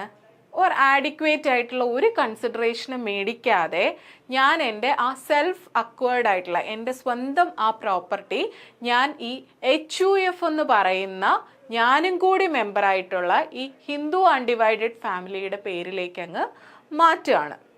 ഓക്കെ, എൻ്റെ പേരിൽ എൻ്റെ സ്വന്തം പേരിലിരുന്ന സാധനം, ഞാൻ ആ ഫാമിലിയിലെ മെമ്പർ തന്നെയാണ്, എന്നാലും എനിക്ക് മാത്രമായിട്ടുണ്ടായിരുന്ന എൻ്റെ ഒരു സെൽഫ് അക്വേർഡ് ആയിട്ടുള്ള പ്രോപ്പർട്ടി ആഡിക്വേറ്റ് കൺസിഡറേഷൻ ഒന്നും മേടിക്കാതെ ഞാൻ ഈ പ്രോപ്പർട്ടി ഹിന്ദു അൺഡിവൈഡഡ് ഫാമിലി എന്ന് പറയുന്ന ഞാനും കൂടി മെമ്പറായിട്ടുള്ള ആ ഫാമിലിയുടെ പേരിലേക്ക് മാറ്റുകയാണ്. ഈ ഫാമിലിയിലേക്ക് മാറ്റിയിട്ട് എന്താണ് അവരെന്ത് ചെയ്തു? ഈ ബിൽഡിങ് റെൻറ്റിന് കൊടുക്കുകയോ എന്തെങ്കിലും ചെയ്തു. അതിന് റെൻ്റൽ ഇൻകവും കിട്ടുന്നുണ്ട്. ഓക്കെ, മാസാമാസം ഞാനിപ്പോൾ ഇങ്ങനെ ട്രാൻസ്ഫർ ചെയ്തു എന്ന് കരുതി ഒരു ആഡിക്വേറ്റ് കൺസിഡറേഷൻ മേടിക്കാതെയാണ് ഞാൻ ട്രാൻസ്ഫർ ചെയ്തത്. ഓക്കെ, അപ്പോൾ അതിനകത്ത് നിന്ന് കിട്ടുന്ന റെൻ്റൽ ഇൻകം, ഞാനിപ്പോൾ ട്രാൻസ്ഫർ ചെയ്തത് ഒരു ബിൽഡിംഗ് ആണ്, അതിന് റെൻറ്റ് കിട്ടുന്നുണ്ട്. ആ റെൻ്റൽ ഇൻകം ഇപ്പോൾ അത് HUF-ന്റെ പേരിലല്ലേ ഇരിക്കുന്നത്, അപ്പോൾ HUF-ന്റെ പേരിലല്ലേ അത് HUF-ന്റെ ഇൻകത്തിൻ്റെ കൂടെ അല്ലേ ആ ഇൻകവും ആഡ് ചെയ്യേണ്ടത്? ഇല്ല. ഒരു ആഡിക്വേറ്റ് കൺസിഡറേഷൻ മേടിക്കാതെ ഇങ്ങനെ നടത്തിയ ട്രാൻസ്ഫർ, അങ്ങനെ നടത്തിയ ട്രാൻസ്ഫർ ഏത് അസറ്റാണോ ട്രാൻസ്ഫർ ചെയ്തത് ആ അസറ്റിൻ്റെ മുകളിൽ എന്തെങ്കിലും വരുമാനം ജനറേറ്റ് ആവുന്നുണ്ടെങ്കിൽ ആ ഇൻകം ട്രാൻസ്ഫർ ചെയ്ത എൻ്റെ പേരിലായിരിക്കും ആഡ് ചെയ്ത് കാണിക്കുക. എൻ്റെ പേഴ്സണൽ ഇൻകമായിട്ട് എൻ്റെ ടോട്ടൽ ഇൻകത്തിലായിരിക്കും കാണിക്കുക. ഓക്കെ, ഞാൻ മര്യാദയ്ക്ക് കാശൊക്കെ മേടിച്ചിട്ടാണ് ഇതങ്ങോട്ട് ട്രാൻസ്ഫർ ചെയ്ത് കൊടുത്തിരുന്നെങ്കിൽ പ്രശ്നമൊന്നുമില്ല. പക്ഷെ ഞാൻ അഡിക്വേറ്റ് കൺസിഡറേഷൻ ഒന്നും കൊടുക്കാതെ ഞാനും കൂടി ഉൾപ്പെട്ട ഒരു ഹിന്ദു അൺഡിവൈഡഡ് ഫാമിലിക്ക് ഇത് എഴുതി കൊടുത്തു. പിന്നെ അതിനുശേഷം ഇതിനകത്ത് നിന്ന് കിട്ടുന്ന റെൻ്റൽ ഇൻകം ഹിന്ദു അൺഡിവൈഡഡ് ഫാമിലിയുടെ പേരിലല്ലേ ചാർജ് ആവേണ്ടതെന്ന് ചോദിച്ചാൽ അല്ല, എൻ്റെ പേരിലാണ്. ബിക്കോസ് ഞാനിത് ട്രാൻസ്ഫർ ചെയ്തത് വിത്തൗട്ട് ആഡിക്വേറ്റ് കൺസിഡറേഷൻ. ഓക്കെ, അപ്പോൾ അതാണ് ഈ ഒരു കേസ്. ഇഫ് ആഫ്റ്റർ, അത് ഈ ഒരു ഡേറ്റിന് ശേഷമാണ് ഈ ഒരു പ്രൊവിഷൻ കൊണ്ടുവന്നത്, അതുകൊണ്ട് ആ ഡേറ്റ് അവിടെ കൊടുത്തേക്കുന്നതേ ഉള്ളൂ. Okay, if after 31st December 1969 an individual transfers for inadequate consideration or converts his self-acquired property, അയാളുടെ സ്വന്തം property, into the property of the Hindu undivided family. അയാളുടെ സ്വന്തം പേരിൽ ഉണ്ടായിരുന്ന പ്രോപ്പർട്ടി അയാൾ ഹിന്ദു അൺഡിവൈഡഡ് ഫാമിലിയുടെ പ്രോപ്പർട്ടിയിലേക്ക് ആക്കി എഴുതി കൊടുത്തു. ആ ഹിന്ദു അൺഡിവൈഡഡ് ഫാമിലിയിൽ അയാളും ഒരു മെമ്പറാണ്. Then the income from such property shall be deemed to be the income of the individual. എന്താ, അങ്ങനെയാണെങ്കിൽ, ഇതാണ് സാഹചര്യമെങ്കിൽ ആ പ്രോപ്പർട്ടിയിൽ നിന്ന് കിട്ടുന്ന ഇൻകം ഈ ഇൻഡിവിജ്വലിൻ്റെ ഇൻകമായിട്ട് തന്നെ കരുതപ്പെടും. അല്ലാതെ HUF-ന്റെ ഇൻകമായിട്ട് കണ്ട് HUF-ന്റെ ടോട്ടൽ ഇൻകത്തിലല്ല ആഡ് ചെയ്യുന്നത്, ഈ പറയുന്ന ഇൻഡിവിജ്വലിൻ്റെ ഇൻകമായിട്ട് തന്നെ കരുതപ്പെട്ട് ഇൻഡിവിജ്വലിൻ്റെ ടോട്ടൽ ഇൻകത്തിലാണ് ആഡ് ചെയ്യുന്നത്. ദെൻ ലാസ്റ്റ് കേസാണ് ബിനാമി ട്രാൻസാക്ഷൻ. ഇത് നമുക്ക് എല്ലാവർക്കും അറിയാം, സിനിമകളിലൊക്കെ നമ്മൾ ഇഷ്ടം പോലെ കാണുന്നതാണ് അല്ലേ ബിനാമി ട്രാൻസാക്ഷൻ. എന്താ, when a person enters into a transaction in the name of a person other than the real person in order to avoid tax, it is called binami transaction, and the person in whose names the transaction is called the binamider. If in the opinion of the assessing officer a transfer is a binami, he will treat the income of that transaction as the income of the real person and tax shall be levied on him for that transaction. No tax shall be levied on the binamider for the benami transaction. എന്താ, ഇപ്പം ഞാൻ എൻ്റെ പേരിൽ ഒരു asset മേടിക്കാതെ എന്ത് ചെയ്യാണ്, ഞാൻ എൻ്റെ അത്രയും വിശ്വസ്തനായ മറ്റൊരാളുടെ പേരിൽ അസറ്റ് മേടിച്ചു, അയാളുടെ പേരിൽ അസറ്റ് ഇരിക്കുകയാണ്. എന്നിട്ട് ആ അസറ്റ് എന്ത് ചെയ്തു, റെൻറ്റിന് കൊടുത്തു. ഇപ്പോൾ ഒരു ബിൽഡിംഗ് ആണെന്ന് വിചാരിക്കുക, അത് റെൻറ്റിന് കൊടുത്തു. ആ റെൻ്റൽ ഇൻകം കിട്ടുന്നുണ്ട്. സത്യത്തിൽ മറ്റൊരാളുടെ പേരിലാണ് ഞാൻ ആ പ്രോപ്പർട്ടി മേടിച്ചതെങ്കിലും അതിൻ്റെ എല്ലാവിധ ഓണർഷിപ്പ് ബെനിഫിറ്റും എനിക്കാണ് കിട്ടുന്നത്. കാരണം പ്രത്യക്ഷത്തിൽ നോക്കിയാൽ അത് മറ്റൊരാളുടെ ഓണർഷിപ്പിലിരിക്കുന്ന പ്രോപ്പർട്ടിയാണ്. പക്ഷെ അതിനകത്ത് നിന്ന് കിട്ടുന്ന വരുമാനം അത് അയാളുടെ കയ്യിലാണ് റിസീവ് ആവുന്നെങ്കിൽ കൂടിയും അത് പിന്നീട് എനിക്ക് കിട്ടും. ഞാനാണ് അതിൻ്റെ ബെനിഫിറ്റ് എൻജോയ് ചെയ്തുകൊണ്ടിരിക്കുന്നത്. ഓക്കെ, പ്രത്യക്ഷത്തിൽ അയാളാണ് ആ ഒരു പെർട്ടിക്കുലർ ബിൽഡിങ്ങിൻ്റെ, ഞാൻ അതിന് അയാൾക്ക് എന്തെങ്കിലും ഒരു തുച്ഛമായ കമ്മീഷനോ വല്ലതും കൊടുക്കും. പ്രത്യക്ഷത്തിൽ അയാളാണ് എൻ്റെ ആ ബിൽഡിങ്ങിൻ്റെ ഓണർ. ആ ബിൽഡിങ്ങിൽ നിന്ന് എനിക്ക് 1 ലക്ഷം രൂപ റെൻ്റൽ ഇൻകം എല്ലാ മാസവും കിട്ടും. ആ റെൻ്റൽ ഇൻകം ഓണറായിട്ടുള്ള അയാൾ മേടിച്ചിട്ട് അയാൾ അതിനകത്ത് നിന്ന് 5,000 രൂപ കമ്മീഷൻ എടുത്തിട്ട് ബാക്കി എനിക്ക് എല്ലാ മാസവും കൊണ്ടുതരും. ഇതിനെയാണ് ബിനാമി ട്രാൻസാക്ഷൻ. അപ്പോൾ എൻ്റെ പേരിൽ എന്താ പ്രോപ്പർട്ടി ഇല്ലാത്തത് കൊണ്ട് തന്നെ എനിക്ക് ഇൻകം അടയ്ക്കേണ്ട കാര്യമില്ല അല്ലേ. പക്ഷേ നമ്മുടെ ഇൻകം ടാക്സിൻ്റെ അസസിങ് ഓഫീസർ ഇങ്ങനെ കണ്ടുപിടിക്കുകയാണെങ്കിൽ ഇതൊരു ബിനാമി ആണെന്ന് അദ്ദേഹത്തിന് തോന്നുകയാണെങ്കിൽ അദ്ദേഹം എന്ത് ചെയ്യും, ഈ പറയുന്ന 1 ലക്ഷം രൂപ നമ്മുടെ ആരാണോ ഈ ഇൻഡിവിജ്വൽ, ആരാണോ ഈ പരിപാടി നടത്തുന്നത് അയാളുടെ ഇൻകത്തിൽ തന്നെ ആഡ് ചെയ്ത് കാണിച്ച് ടാക്സ് ചെയ്യിക്കും. ബിനാമിഡറുടെ പേരിൽ, അതായത് ആരുടെ പേരിലാണോ ഞാൻ ആ അസറ്റ് മേടിച്ചിട്ടേക്കുന്നത് അയാളുടെ പേരിൽ ഒരു ടാക്സും വരത്തില്ല. ഇനി അങ്ങനെ ചെയ്യാതിരിക്കണമെങ്കിൽ അത് അങ്ങനെയല്ല എന്ന് ആര് പ്രൂവ് ചെയ്യണം? ഞാനെന്ന് പറയുന്ന വ്യക്തി പ്രൂവ് ചെയ്യണം. കാരണം ഞാനാണല്ലോ അയാളുടെ പേരിൽ അസറ്റ് മേടിച്ചിട്ടേക്കുന്നത്. അസറ്റ് മേടിച്ചിട്ട് അയാൾ എന്ത് ചെയ്യാണ്? അതിനകത്തു നിന്നുള്ള എല്ലാ ഓണർഷിപ്പ് ബെനിഫിറ്റും ഞാനാണ് എൻജോയ് ചെയ്യുന്നത്, അസറ്റ് മാത്രം അയാളുടെ പേരിൽ. അപ്പം അതെന്തായി? ബിനാമി ട്രാൻസാക്ഷനായി. ബിനാമി ട്രാൻസാക്ഷൻ ആണെന്ന് അസസിങ് ഓഫീസറിന് തോന്നുവാണെങ്കിൽ എന്ത് ചെയ്യും? അദ്ദേഹം ആരാണോ ആ ബിനാമി ട്രാൻസാക്ഷൻ ഇനിഷ്യേറ്റ് ചെയ്യുന്നത്, ഞാനല്ലേ, എൻ്റെ പേരിലായിരിക്കും ആ ഒരു പെർട്ടിക്കുലർ അസറ്റിൽ നിന്ന് വരുന്ന ഇൻകം എൻ്റെ ടോട്ടൽ ഇൻകത്തിൽ ആഡ് ചെയ്ത് കാണിക്കും. അപ്പോൾ ഇത്രയുമാണ് എന്ത് ക്ലബിംഗ് ഓഫ് ഇൻകം നടത്താനുള്ള സാഹചര്യങ്ങൾ. ഓക്കെ, അപ്പോൾ ഏതൊക്കെയായിരുന്നു? ഒന്ന്, നമ്മൾ എന്ത് ചെയ്യുന്നു? അസറ്റ് ട്രാൻസ്ഫർ ചെയ്യുന്നു. ഒന്ന്, നമ്മുടെ അസറ്റിന്റെ ഓണർഷിപ്പ് ട്രാൻസ്ഫർ ചെയ്യാതെ ആ അസറ്റിൽ നിന്ന് കിട്ടുന്ന ഇൻകം മാത്രം മറ്റൊരാളുടെ പേരിലേക്ക് ട്രാൻസ്ഫർ ചെയ്യുകയാണെങ്കിൽ ആ ഇൻകം എൻ്റെ ആരാണോ ട്രാൻസ്ഫർ ചെയ്യുന്നത് ആ ട്രാൻസ്ഫറുടെ ഇൻകത്തിൽ ക്ലബ് ചെയ്യും. ഇനി രണ്ടാമത്തെ കേസ് എന്താ? റിവോക്കബിൾ ട്രാൻസ്ഫർ നടത്തുമ്പോൾ, റിവോക്കബിൾ ട്രാൻസ്ഫർ എന്ന് പറഞ്ഞാൽ തിരിച്ചെടുക്കും എന്നുള്ള പ്രൊവിഷനോട് കൂടിയുള്ള ട്രാൻസ്ഫർ നടത്തുമ്പോൾ ഏത് അസറ്റാണോ ട്രാൻസ്ഫർ ചെയ്യുന്നത് ആ അസറ്റിന് മേളിൽ ജനറേറ്റ് ആവുന്ന ഇൻകം ആരാണോ അസറ്റ് ട്രാൻസ്ഫർ ചെയ്തത് അയാളുടെ ഇൻകത്തിൻ്റെ കൂടെ ക്ലബ് ചെയ്ത് ആഡ് ചെയ്യും. മൂന്നാമത്തെ എന്താ? സ്പൗസിൻ്റെ ഇൻകം.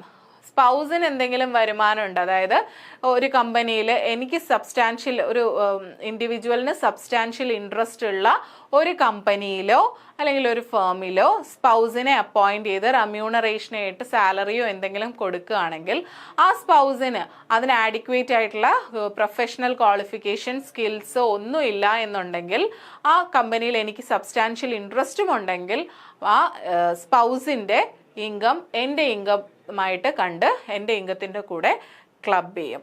ഓക്കെ, പിന്നെന്തായിരുന്നു പറഞ്ഞത്? നാലാമത്തെ കേസ്, സ്പൗസിൻ്റെ കേസ് പറഞ്ഞതുപോലെ തന്നെ ഉള്ളതാണ് ഡോട്ടർ ഇൻ ലോയുടെ കേസസും. എന്താണ്?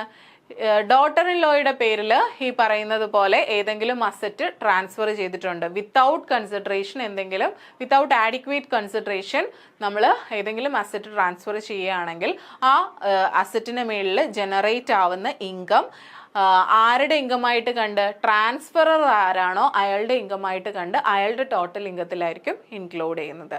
ദെൻ സ്പൗസിൻ്റെ ബെനിഫിറ്റിനോ വേണ്ടിയിട്ട് ഒരു അസറ്റ് ട്രാൻസ്ഫർ ചെയ്യാണ്, ഒരു അസോസിയേഷൻ ഓഫ് പേഴ്സണോ മറ്റൊരു പേഴ്സണോ വേണ്ടിയിട്ട് ട്രാൻസ്ഫർ ചെയ്യുകയാണെങ്കിൽ ആ അസറ്റിന് മേളിൽ ആഡിക്വേറ്റ് കൺസിഡറേഷൻ ഒന്നും മേടിക്കാതെ സ്പൗസും കൂടി മെമ്പറായിട്ടുള്ള ഒരു അസോസിയേഷൻ ഓഫ് പേഴ്സണോ അല്ലെങ്കിൽ സ്പൗസിനും കൂടി ബെനിഫിറ്റ് ഉണ്ടാവുന്ന തരത്തിൽ മറ്റൊരു ഇൻഡിവിജ്വലിനോ മറ്റൊരു പേഴ്സണോ ഒരു അസറ്റ് ട്രാൻസ്ഫർ ചെയ്യുകയാണെങ്കിൽ ആ അസറ്റിൻ്റെ മുകളിൽ ജനറേറ്റ് ആവുന്ന ഇൻകം ആരുടെ പേരിലായിരിക്കും ക്ലബ് ചെയ്യുന്നത്? ആരാണോ ട്രാൻസ്ഫർ ചെയ്യുന്നത് അയാളുടെ പേരിൽ ക്ലബ് ചെയ്ത് ടോട്ടൽ ഇൻകത്തിൽ ആഡ് ചെയ്ത് കാണിക്കും.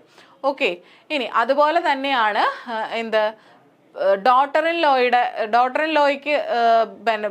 ലോയുടെ ബെനിഫിറ്റിന് വേണ്ടിയിട്ടും ഇതുപോലെ ഇപ്പോൾ സ്പൗസിന്റെ ബെനിഫിറ്റിന് വേണ്ടിയിട്ട് അസോസിയേഷൻ ഓഫ് പേഴ്സണിലും അതുപോലെ തന്നെ മറ്റൊരു പേഴ്സണോ ഇതുപോലെ അസറ്റ് ട്രാൻസ്ഫർ ചെയ്ത് കൊടുത്തില്ലേ ആഡിക്വേറ്റ് കൺസിഡറേഷൻ ഒന്നും വാങ്ങിക്കാതെ.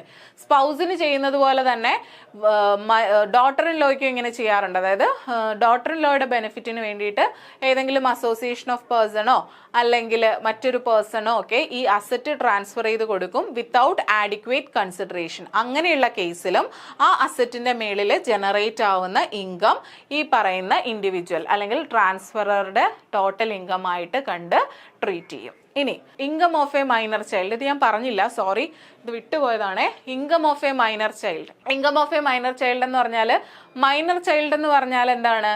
18 വയസ്സിന് താഴെയുള്ള കുഞ്ഞുങ്ങളെയാണ് നമ്മൾ എന്തെന്ന് പറയുന്നത്? മൈനർ ചൈൽഡ് എന്ന് പറയുന്നത്.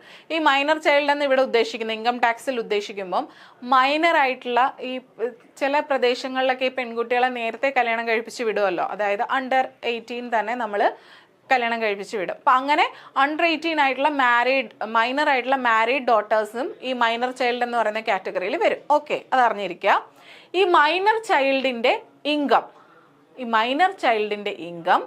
പേരൻസിൻ്റെ ഇൻകമായിട്ട് കണ്ടാണ് ട്രീറ്റ് ചെയ്യുക. ഓക്കെ.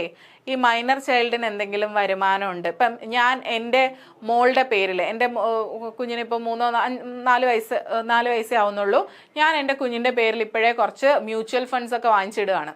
ഓക്കെ, ഒരു 5 ലക്ഷം രൂപയ്ക്ക് മ്യൂച്വൽ ഫണ്ട്സിൽ കൊണ്ടുവന്ന് ഞാൻ ഇൻവെസ്റ്റ് ചെയ്യുകയാണ്. അപ്പം അതിനകത്ത് നിന്ന് എനിക്ക് എന്ത് കിട്ടും? ഇൻകം ഉണ്ടാവും അല്ലേ? മ്യൂച്വൽ ഫണ്ടിൽ നിന്ന് എനിക്ക് ഇൻട്രസ്റ്റും കാര്യങ്ങളൊക്കെ കിട്ടത്തില്ലേ? അപ്പോൾ എനിക്ക് അതിനകത്ത് നിന്നൊരു ബെനിഫിറ്റ് കിട്ടുന്നുണ്ട്. 4 വയസ്സുള്ള എൻ്റെ കൊച്ചിൻ്റെ പേരിലാണ് മ്യൂച്വൽ ഫണ്ട് ഇരിക്കുന്നത്. അപ്പോൾ ആ മ്യൂച്വൽ ഫണ്ടിൽ നിന്നാണ് എന്ത് കിട്ടുന്നത്? ഇൻകം കിട്ടുന്നത്. എന്നും പറഞ്ഞ് എനിക്ക് 4 വയസ്സുള്ള കൊച്ചിൻ്റെ പേരിൽ കൊണ്ടുവന്നിട്ട് ടാക്സ് അടയ്ക്കാൻ പറ്റുമോ? ഇല്ല. അപ്പോൾ അങ്ങനെയുള്ള മൈനർ ചൈൽഡിൻ്റെ പേരിൽ എന്തെങ്കിലും ഇൻകം ജനറേറ്റ് ആവുകയാണെങ്കിൽ എന്ത് ചെയ്യണം? അങ്ങനെയുള്ള ആ ഇൻകം എൻ്റെ ഇൻകത്തിൻ്റെ കൂടെ ക്ലബ് ചെയ്ത് എൻ്റെ ഇൻകമായിട്ട് കണ്ടാണ് ട്രീറ്റ് ചെയ്യുന്നത്. പക്ഷേ ഇതിന് കുറച്ച് എക്സെപ്ഷൻസ് ഉണ്ട്. ഇങ്ങനെ മൈനർ ചൈൽഡിൻ്റെ ഇൻകം പാരൻസിൻ്റെ ഇൻകമായിട്ടാണ് എപ്പോഴും ട്രീറ്റ് ചെയ്യുന്നത്. ചില സാഹചര്യങ്ങളിൽ അങ്ങനെയല്ല ട്രീറ്റ് ചെയ്യുന്നത്. മൈനർ ചൈൽഡിൻ്റെ ഇൻകം ആയിട്ട് തന്നെ കണ്ട് ടാക്സ് അടയ്ക്കണം, അവരുടെ പേരിൽ തന്നെ ഇതാക്കണം. എങ്ങനെയാണ്? However the income of a physically or mentally handicapped minor child shall not be included in the income of either of the parents. എന്താ?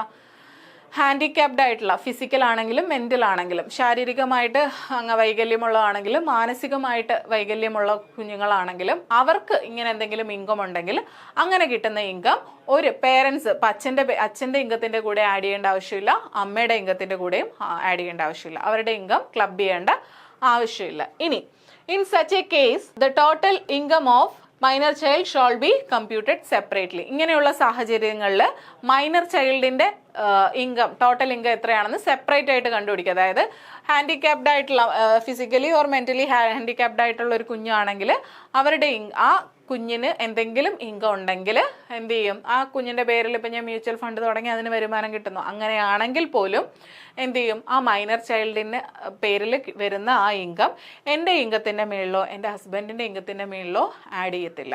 ഓക്കെ, അതൊരു എക്സെപ്ഷൻ കേസാണ്. അതുപോലെ തന്നെ മറ്റു ചില എക്സെപ്ഷൻ കേസും കൂടി ഉണ്ട്. അതേതാന്ന് നോക്കാം. The following are the provisions for the inclusion of income of the minor child in the income of A parent. എന്താ? ഇനി 1-2 കാര്യങ്ങളുണ്ട്. ഇപ്പം എൻ്റെ കുഞ്ഞിന് ഒരു ഇൻകം ഉണ്ട്. എൻ്റെ ഹസ്ബൻഡും ടാക്സ് അടയ്ക്കുന്ന ആളാണ്, ഞാനും ടാക്സ് അടയ്ക്കുന്ന ആളാണ്. അതായത് ഞങ്ങൾ 2 പേർക്കും ടാക്സ് ലയബിലിറ്റി ഉള്ള പേഴ്സണാണ്. ഞങ്ങൾ 2 പേരും ഗവൺമെൻറ് സർവീസിലാണ്. അപ്പോൾ ഞങ്ങൾക്ക് 2 പേർക്കും എന്താണ്? ടാക്സ് ലയബിലിറ്റി ഉണ്ട്. ഞങ്ങൾ 2 പേരും ഗവൺമെൻറ്റിന് ടാക്സ് അടയ്ക്കുന്ന ആളാണ്. ഇപ്പോൾ എൻ്റെ കുഞ്ഞിൻ്റെ പേരിലും എന്ത് ജനറേറ്റ് ആവുന്നുണ്ട്? ഇൻകം ജനറേറ്റ് ആവുന്നുണ്ട്. ഏതർ മ്യൂച്വൽ ഫണ്ട്, എങ്ങനെയെങ്കിലും ഷെയർസോ, ചിലപ്പോൾ കുഞ്ഞിൻ്റെ പേരിൽ ഞാൻ ഷെയർസ് മേടിച്ചിട്ടുണ്ടായിരിക്കും. എന്താണെങ്കിലും എൻ്റെ കുഞ്ഞിൻ്റെ പേരിലും എന്തുണ്ട്? ഇൻകം ജനറേറ്റ് ആവുന്നുണ്ട്. അപ്പോൾ ഒരു ചോദ്യം വരുന്നത്, ഈ കുഞ്ഞിൻ്റെ ഈ ഇൻകം, ഞാനും ഗവൺമെൻറ്റിന് ടാക്സ് അടയ്ക്കുന്ന വ്യക്തിയാണ്, എൻ്റെ ഹസ്ബൻഡും ടാക്സ്, ഞാനൊരു ബിസിനസ് പേഴ്സൺ ആണ്, ഞാൻ ചിലപ്പോൾ ഗവൺമെൻറ് ടാക്സ് അടയ്ക്കുന്നുണ്ടായിരിക്കും, അല്ലെങ്കിൽ ഹസ്ബൻഡ് സാലറീഡ് പേഴ്സൺ ആണ്, ഗവൺമെൻറ് എംപ്ലോയി ആണ്, 2 പേരും സെപ്പറേറ്റ്ലി ടാക്സ് അടയ്ക്കുന്ന ആൾക്കാരാണെങ്കിൽ ഈ കുഞ്ഞിൻ്റെ ഇൻകം എൻ്റെ ഇൻകത്തിൻ്റെ കൂടെ ആഡ് ചെയ്യോ അതോ ഹസ്ബൻഡിൻ്റെ ഇൻകത്തിൻ്റെ കൂടെ ആഡ് ചെയ്യോ?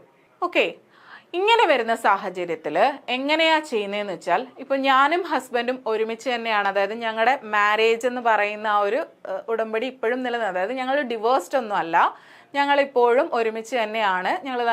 ഞങ്ങളുടെ മാരേജ് എന്ന് പറയുന്നത് ഇപ്പോഴും നിലനിൽക്കുന്നുണ്ട്, സബ്സിസ്റ്റ് ചെയ്യുന്നുണ്ടെങ്കിൽ എനിക്കാണോ എൻ്റെ ഹസ്ബൻഡിനാണോ കൂടുതൽ വരുമാനം നോക്കും, ആർക്കാണ് ഹയർ ഇൻകം എന്ന് നോക്കും. ഇപ്പം എനിക്കാണ് ഹയർ ഇൻകം എങ്കിൽ എൻ്റെ കുഞ്ഞിൻ്റെ വരുമാനം എൻ്റെ വരുമാനത്തിൻ്റെ കൂടെ ആയിരിക്കും ക്ലബ് ചെയ്യുന്നത്. ഓക്കെ, ഞങ്ങളുടെ മാരേജ് എന്ന് പറയുന്ന ആ ഒരു ഉടമ്പടി ഇപ്പോഴും സബ്സിസ്റ്റ് ചെയ്യുവാണെങ്കിൽ, ഇപ്പോഴും നിലനിൽക്കുവാണെങ്കിലുള്ള കാര്യമാണ് പറയുന്നത്. ഞങ്ങൾ ഡിവോഴ്സ്ഡ് ഒന്നും ആയിട്ടില്ല, ഞങ്ങളുടെ മാരേജ് ഇപ്പോഴും സബ്സിസ്റ്റ് ചെയ്യുന്നുണ്ട്. അങ്ങനെയാണെങ്കിൽ കുഞ്ഞിൻ്റെ വരുമാനം ആരുടെ വരുമാനത്തിൻ്റെ കൂടെ ആഡ് ചെയ്യുമെന്ന് ചോദിച്ചാൽ, ആർക്കാണോ കൂടുതൽ വരുമാനം, ആരുടെ ടോട്ടൽ ഇൻകം ആണോ ഗ്രേറ്റർ, ഹയർ, അവരുടെ ഇൻകത്തിൻ്റെ കൂടെ ആയിരിക്കും ക്ലബ് ചെയ്യുന്നത്. അപ്പോൾ ഹസ്ബൻഡിനാണ് എന്നെക്കാളും വരുമാനമെങ്കിൽ, ഹസ്ബൻഡിനാണ് ടോട്ടൽ ഇൻകം കൂടുതലെങ്കിൽ ഹസ്ബൻഡിൻ്റെ ഇൻകത്തിൻ്റെ കൂടെ ആയിരിക്കും കുഞ്ഞിൻ്റെ ഇൻകം ആഡ് ചെയ്യുക. ഇനി ഞങ്ങൾ ഡിവോഴ്സ്ഡ് ആണെങ്കിലോ, ഞങ്ങളുടെ മാരേജ് എന്ന് പറയുന്നത് സബ്സിസ്റ്റ് ചെയ്യുന്നില്ല, നിലനിൽക്കുന്നില്ല, അങ്ങനെയുള്ള സാഹചര്യത്തിൽ കുഞ്ഞ് ആരുടെ കൂടെയാണോ ഉള്ളത്, അല്ലെങ്കിൽ കുഞ്ഞിനെ ഏത് പേരന്റ് ആണോ മെയിൻറ്റെയിൻ ചെയ്യുന്നത്, ആരുടെ കൂടെയാണോ കുഞ്ഞ് വളരുന്നത്, അല്ലെങ്കിൽ കുഞ്ഞിന്റെ കാര്യങ്ങൾ ആരാണോ നോക്കുന്നത്, അവരുടെ പേരിലായിരിക്കും. അന്നേരം പിന്നെ അച്ഛൻ്റെ വരുമാനമാണോ അമ്മയുടെ വരുമാനമാണോ കൂടുതലെന്ന് നോക്കേണ്ട ആവശ്യമില്ല. കുഞ്ഞ് ആരുടെ കൂടെയാണോ ഉള്ളത്, ആരാണോ കുഞ്ഞിന്റെ കാര്യങ്ങൾ നോക്കുന്നത്, അവരുടെ വരുമാനത്തിന്റെ കൂടെ ആയിരിക്കും ആഡ് ചെയ്യുന്നത്. ഓക്കെ.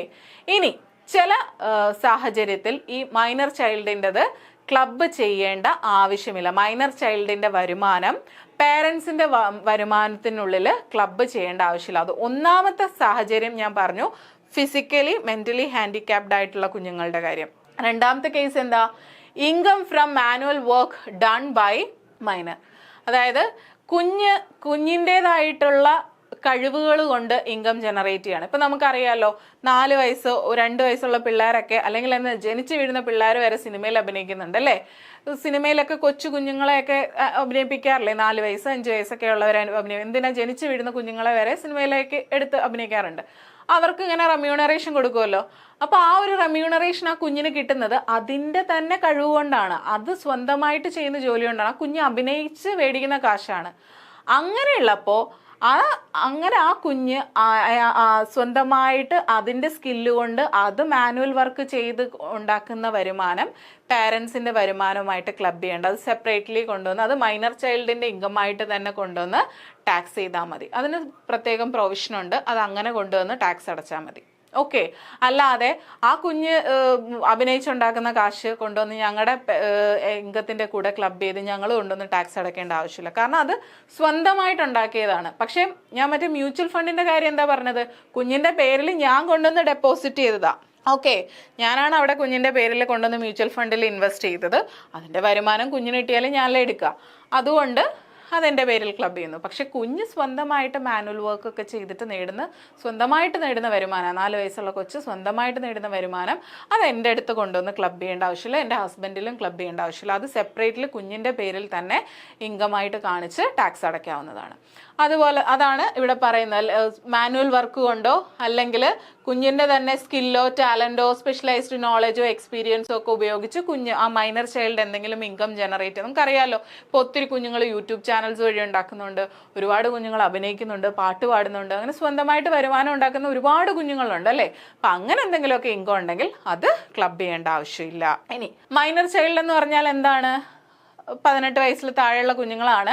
സ്റ്റെപ്പ് ചൈൽഡിനെയും അഡോപ്റ്റഡ് ചൈൽഡിനെയും ഇതിനകത്ത് ഇൻക്ലൂഡ് ആവും കേട്ടോ. ഇപ്പം ഹസ്ബൻഡ് ഇപ്പം 2ാം വിവാഹത്തിലൊക്കെ കുഞ്ഞുങ്ങൾ ഉണ്ടാവില്ലേ? അതായത് ഒരു പേഴ്സൺ ഹസ്ബൻഡ് മരിച്ചുവോ അല്ലെങ്കിൽ ഡിവോഴ്സ്ഡ് ആവുകയോ ഒക്കെ ചെയ്യാണ്.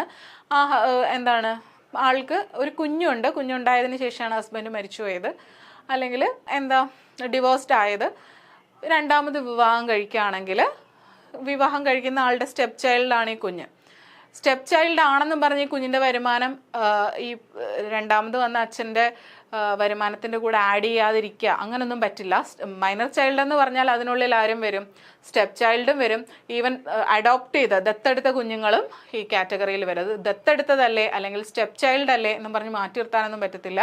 നോർമലി സ്വന്തമായിട്ടുള്ള കുഞ്ഞുങ്ങളെ എങ്ങനെ ട്രീറ്റ് ചെയ്യുന്നോ അതുപോലെ തന്നെയാണ് സ്റ്റെപ്പ് ചൈൽഡും അഡോപ്റ്റഡ് ചൈൽഡിനെയും ട്രീറ്റ് ചെയ്യുന്നത്. സെയിം തന്നെയാണ്, ഒരു വ്യത്യാസവും ഇല്ല, അങ്ങനെ തന്നെയാണ് ട്രീറ്റ് ചെയ്യുന്നത്. ഓക്കെ. ഇനി ഇതിനകത്തൊരു ഡിഡക്ഷൻ നമുക്ക് അനുവദിച്ച് കിട്ടുന്നുണ്ട്. മൈനർ ചൈൽഡിൻ്റെ കേസിൽ മാത്രമുള്ളൊരു ഡിഡക്ഷനാണ്. When the income of a minor child is included in the income of a parent, the parent concerned is entitled to an exemption of an income. So included rupees 1,500 per minor child, whichever is less. എന്താ? നമുക്ക് minor ചൈൽഡിൻ്റെ income പേരൻറ്റിൻ്റെ ഇൻകത്തിൽ club ചെയ്യുന്ന കേസിലാണേ.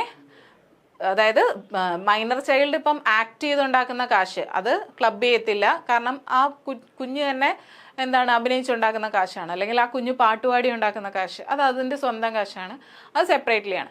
അതല്ലാതെ ഏതൊക്കെ സാഹചര്യത്തിലാണോ ആ കുഞ്ഞിൻ്റെ വരുമാനം പേരൻസിൻ്റെ വരുമാനവുമായിട്ട് club ചെയ്യുന്നത്, അങ്ങനെയുള്ള സാഹചര്യത്തിൽ ഒരു മൈനർ ചൈൽഡിന് 1,500 രൂപ വരെ നമുക്ക് എക്സംഷൻ കിട്ടും.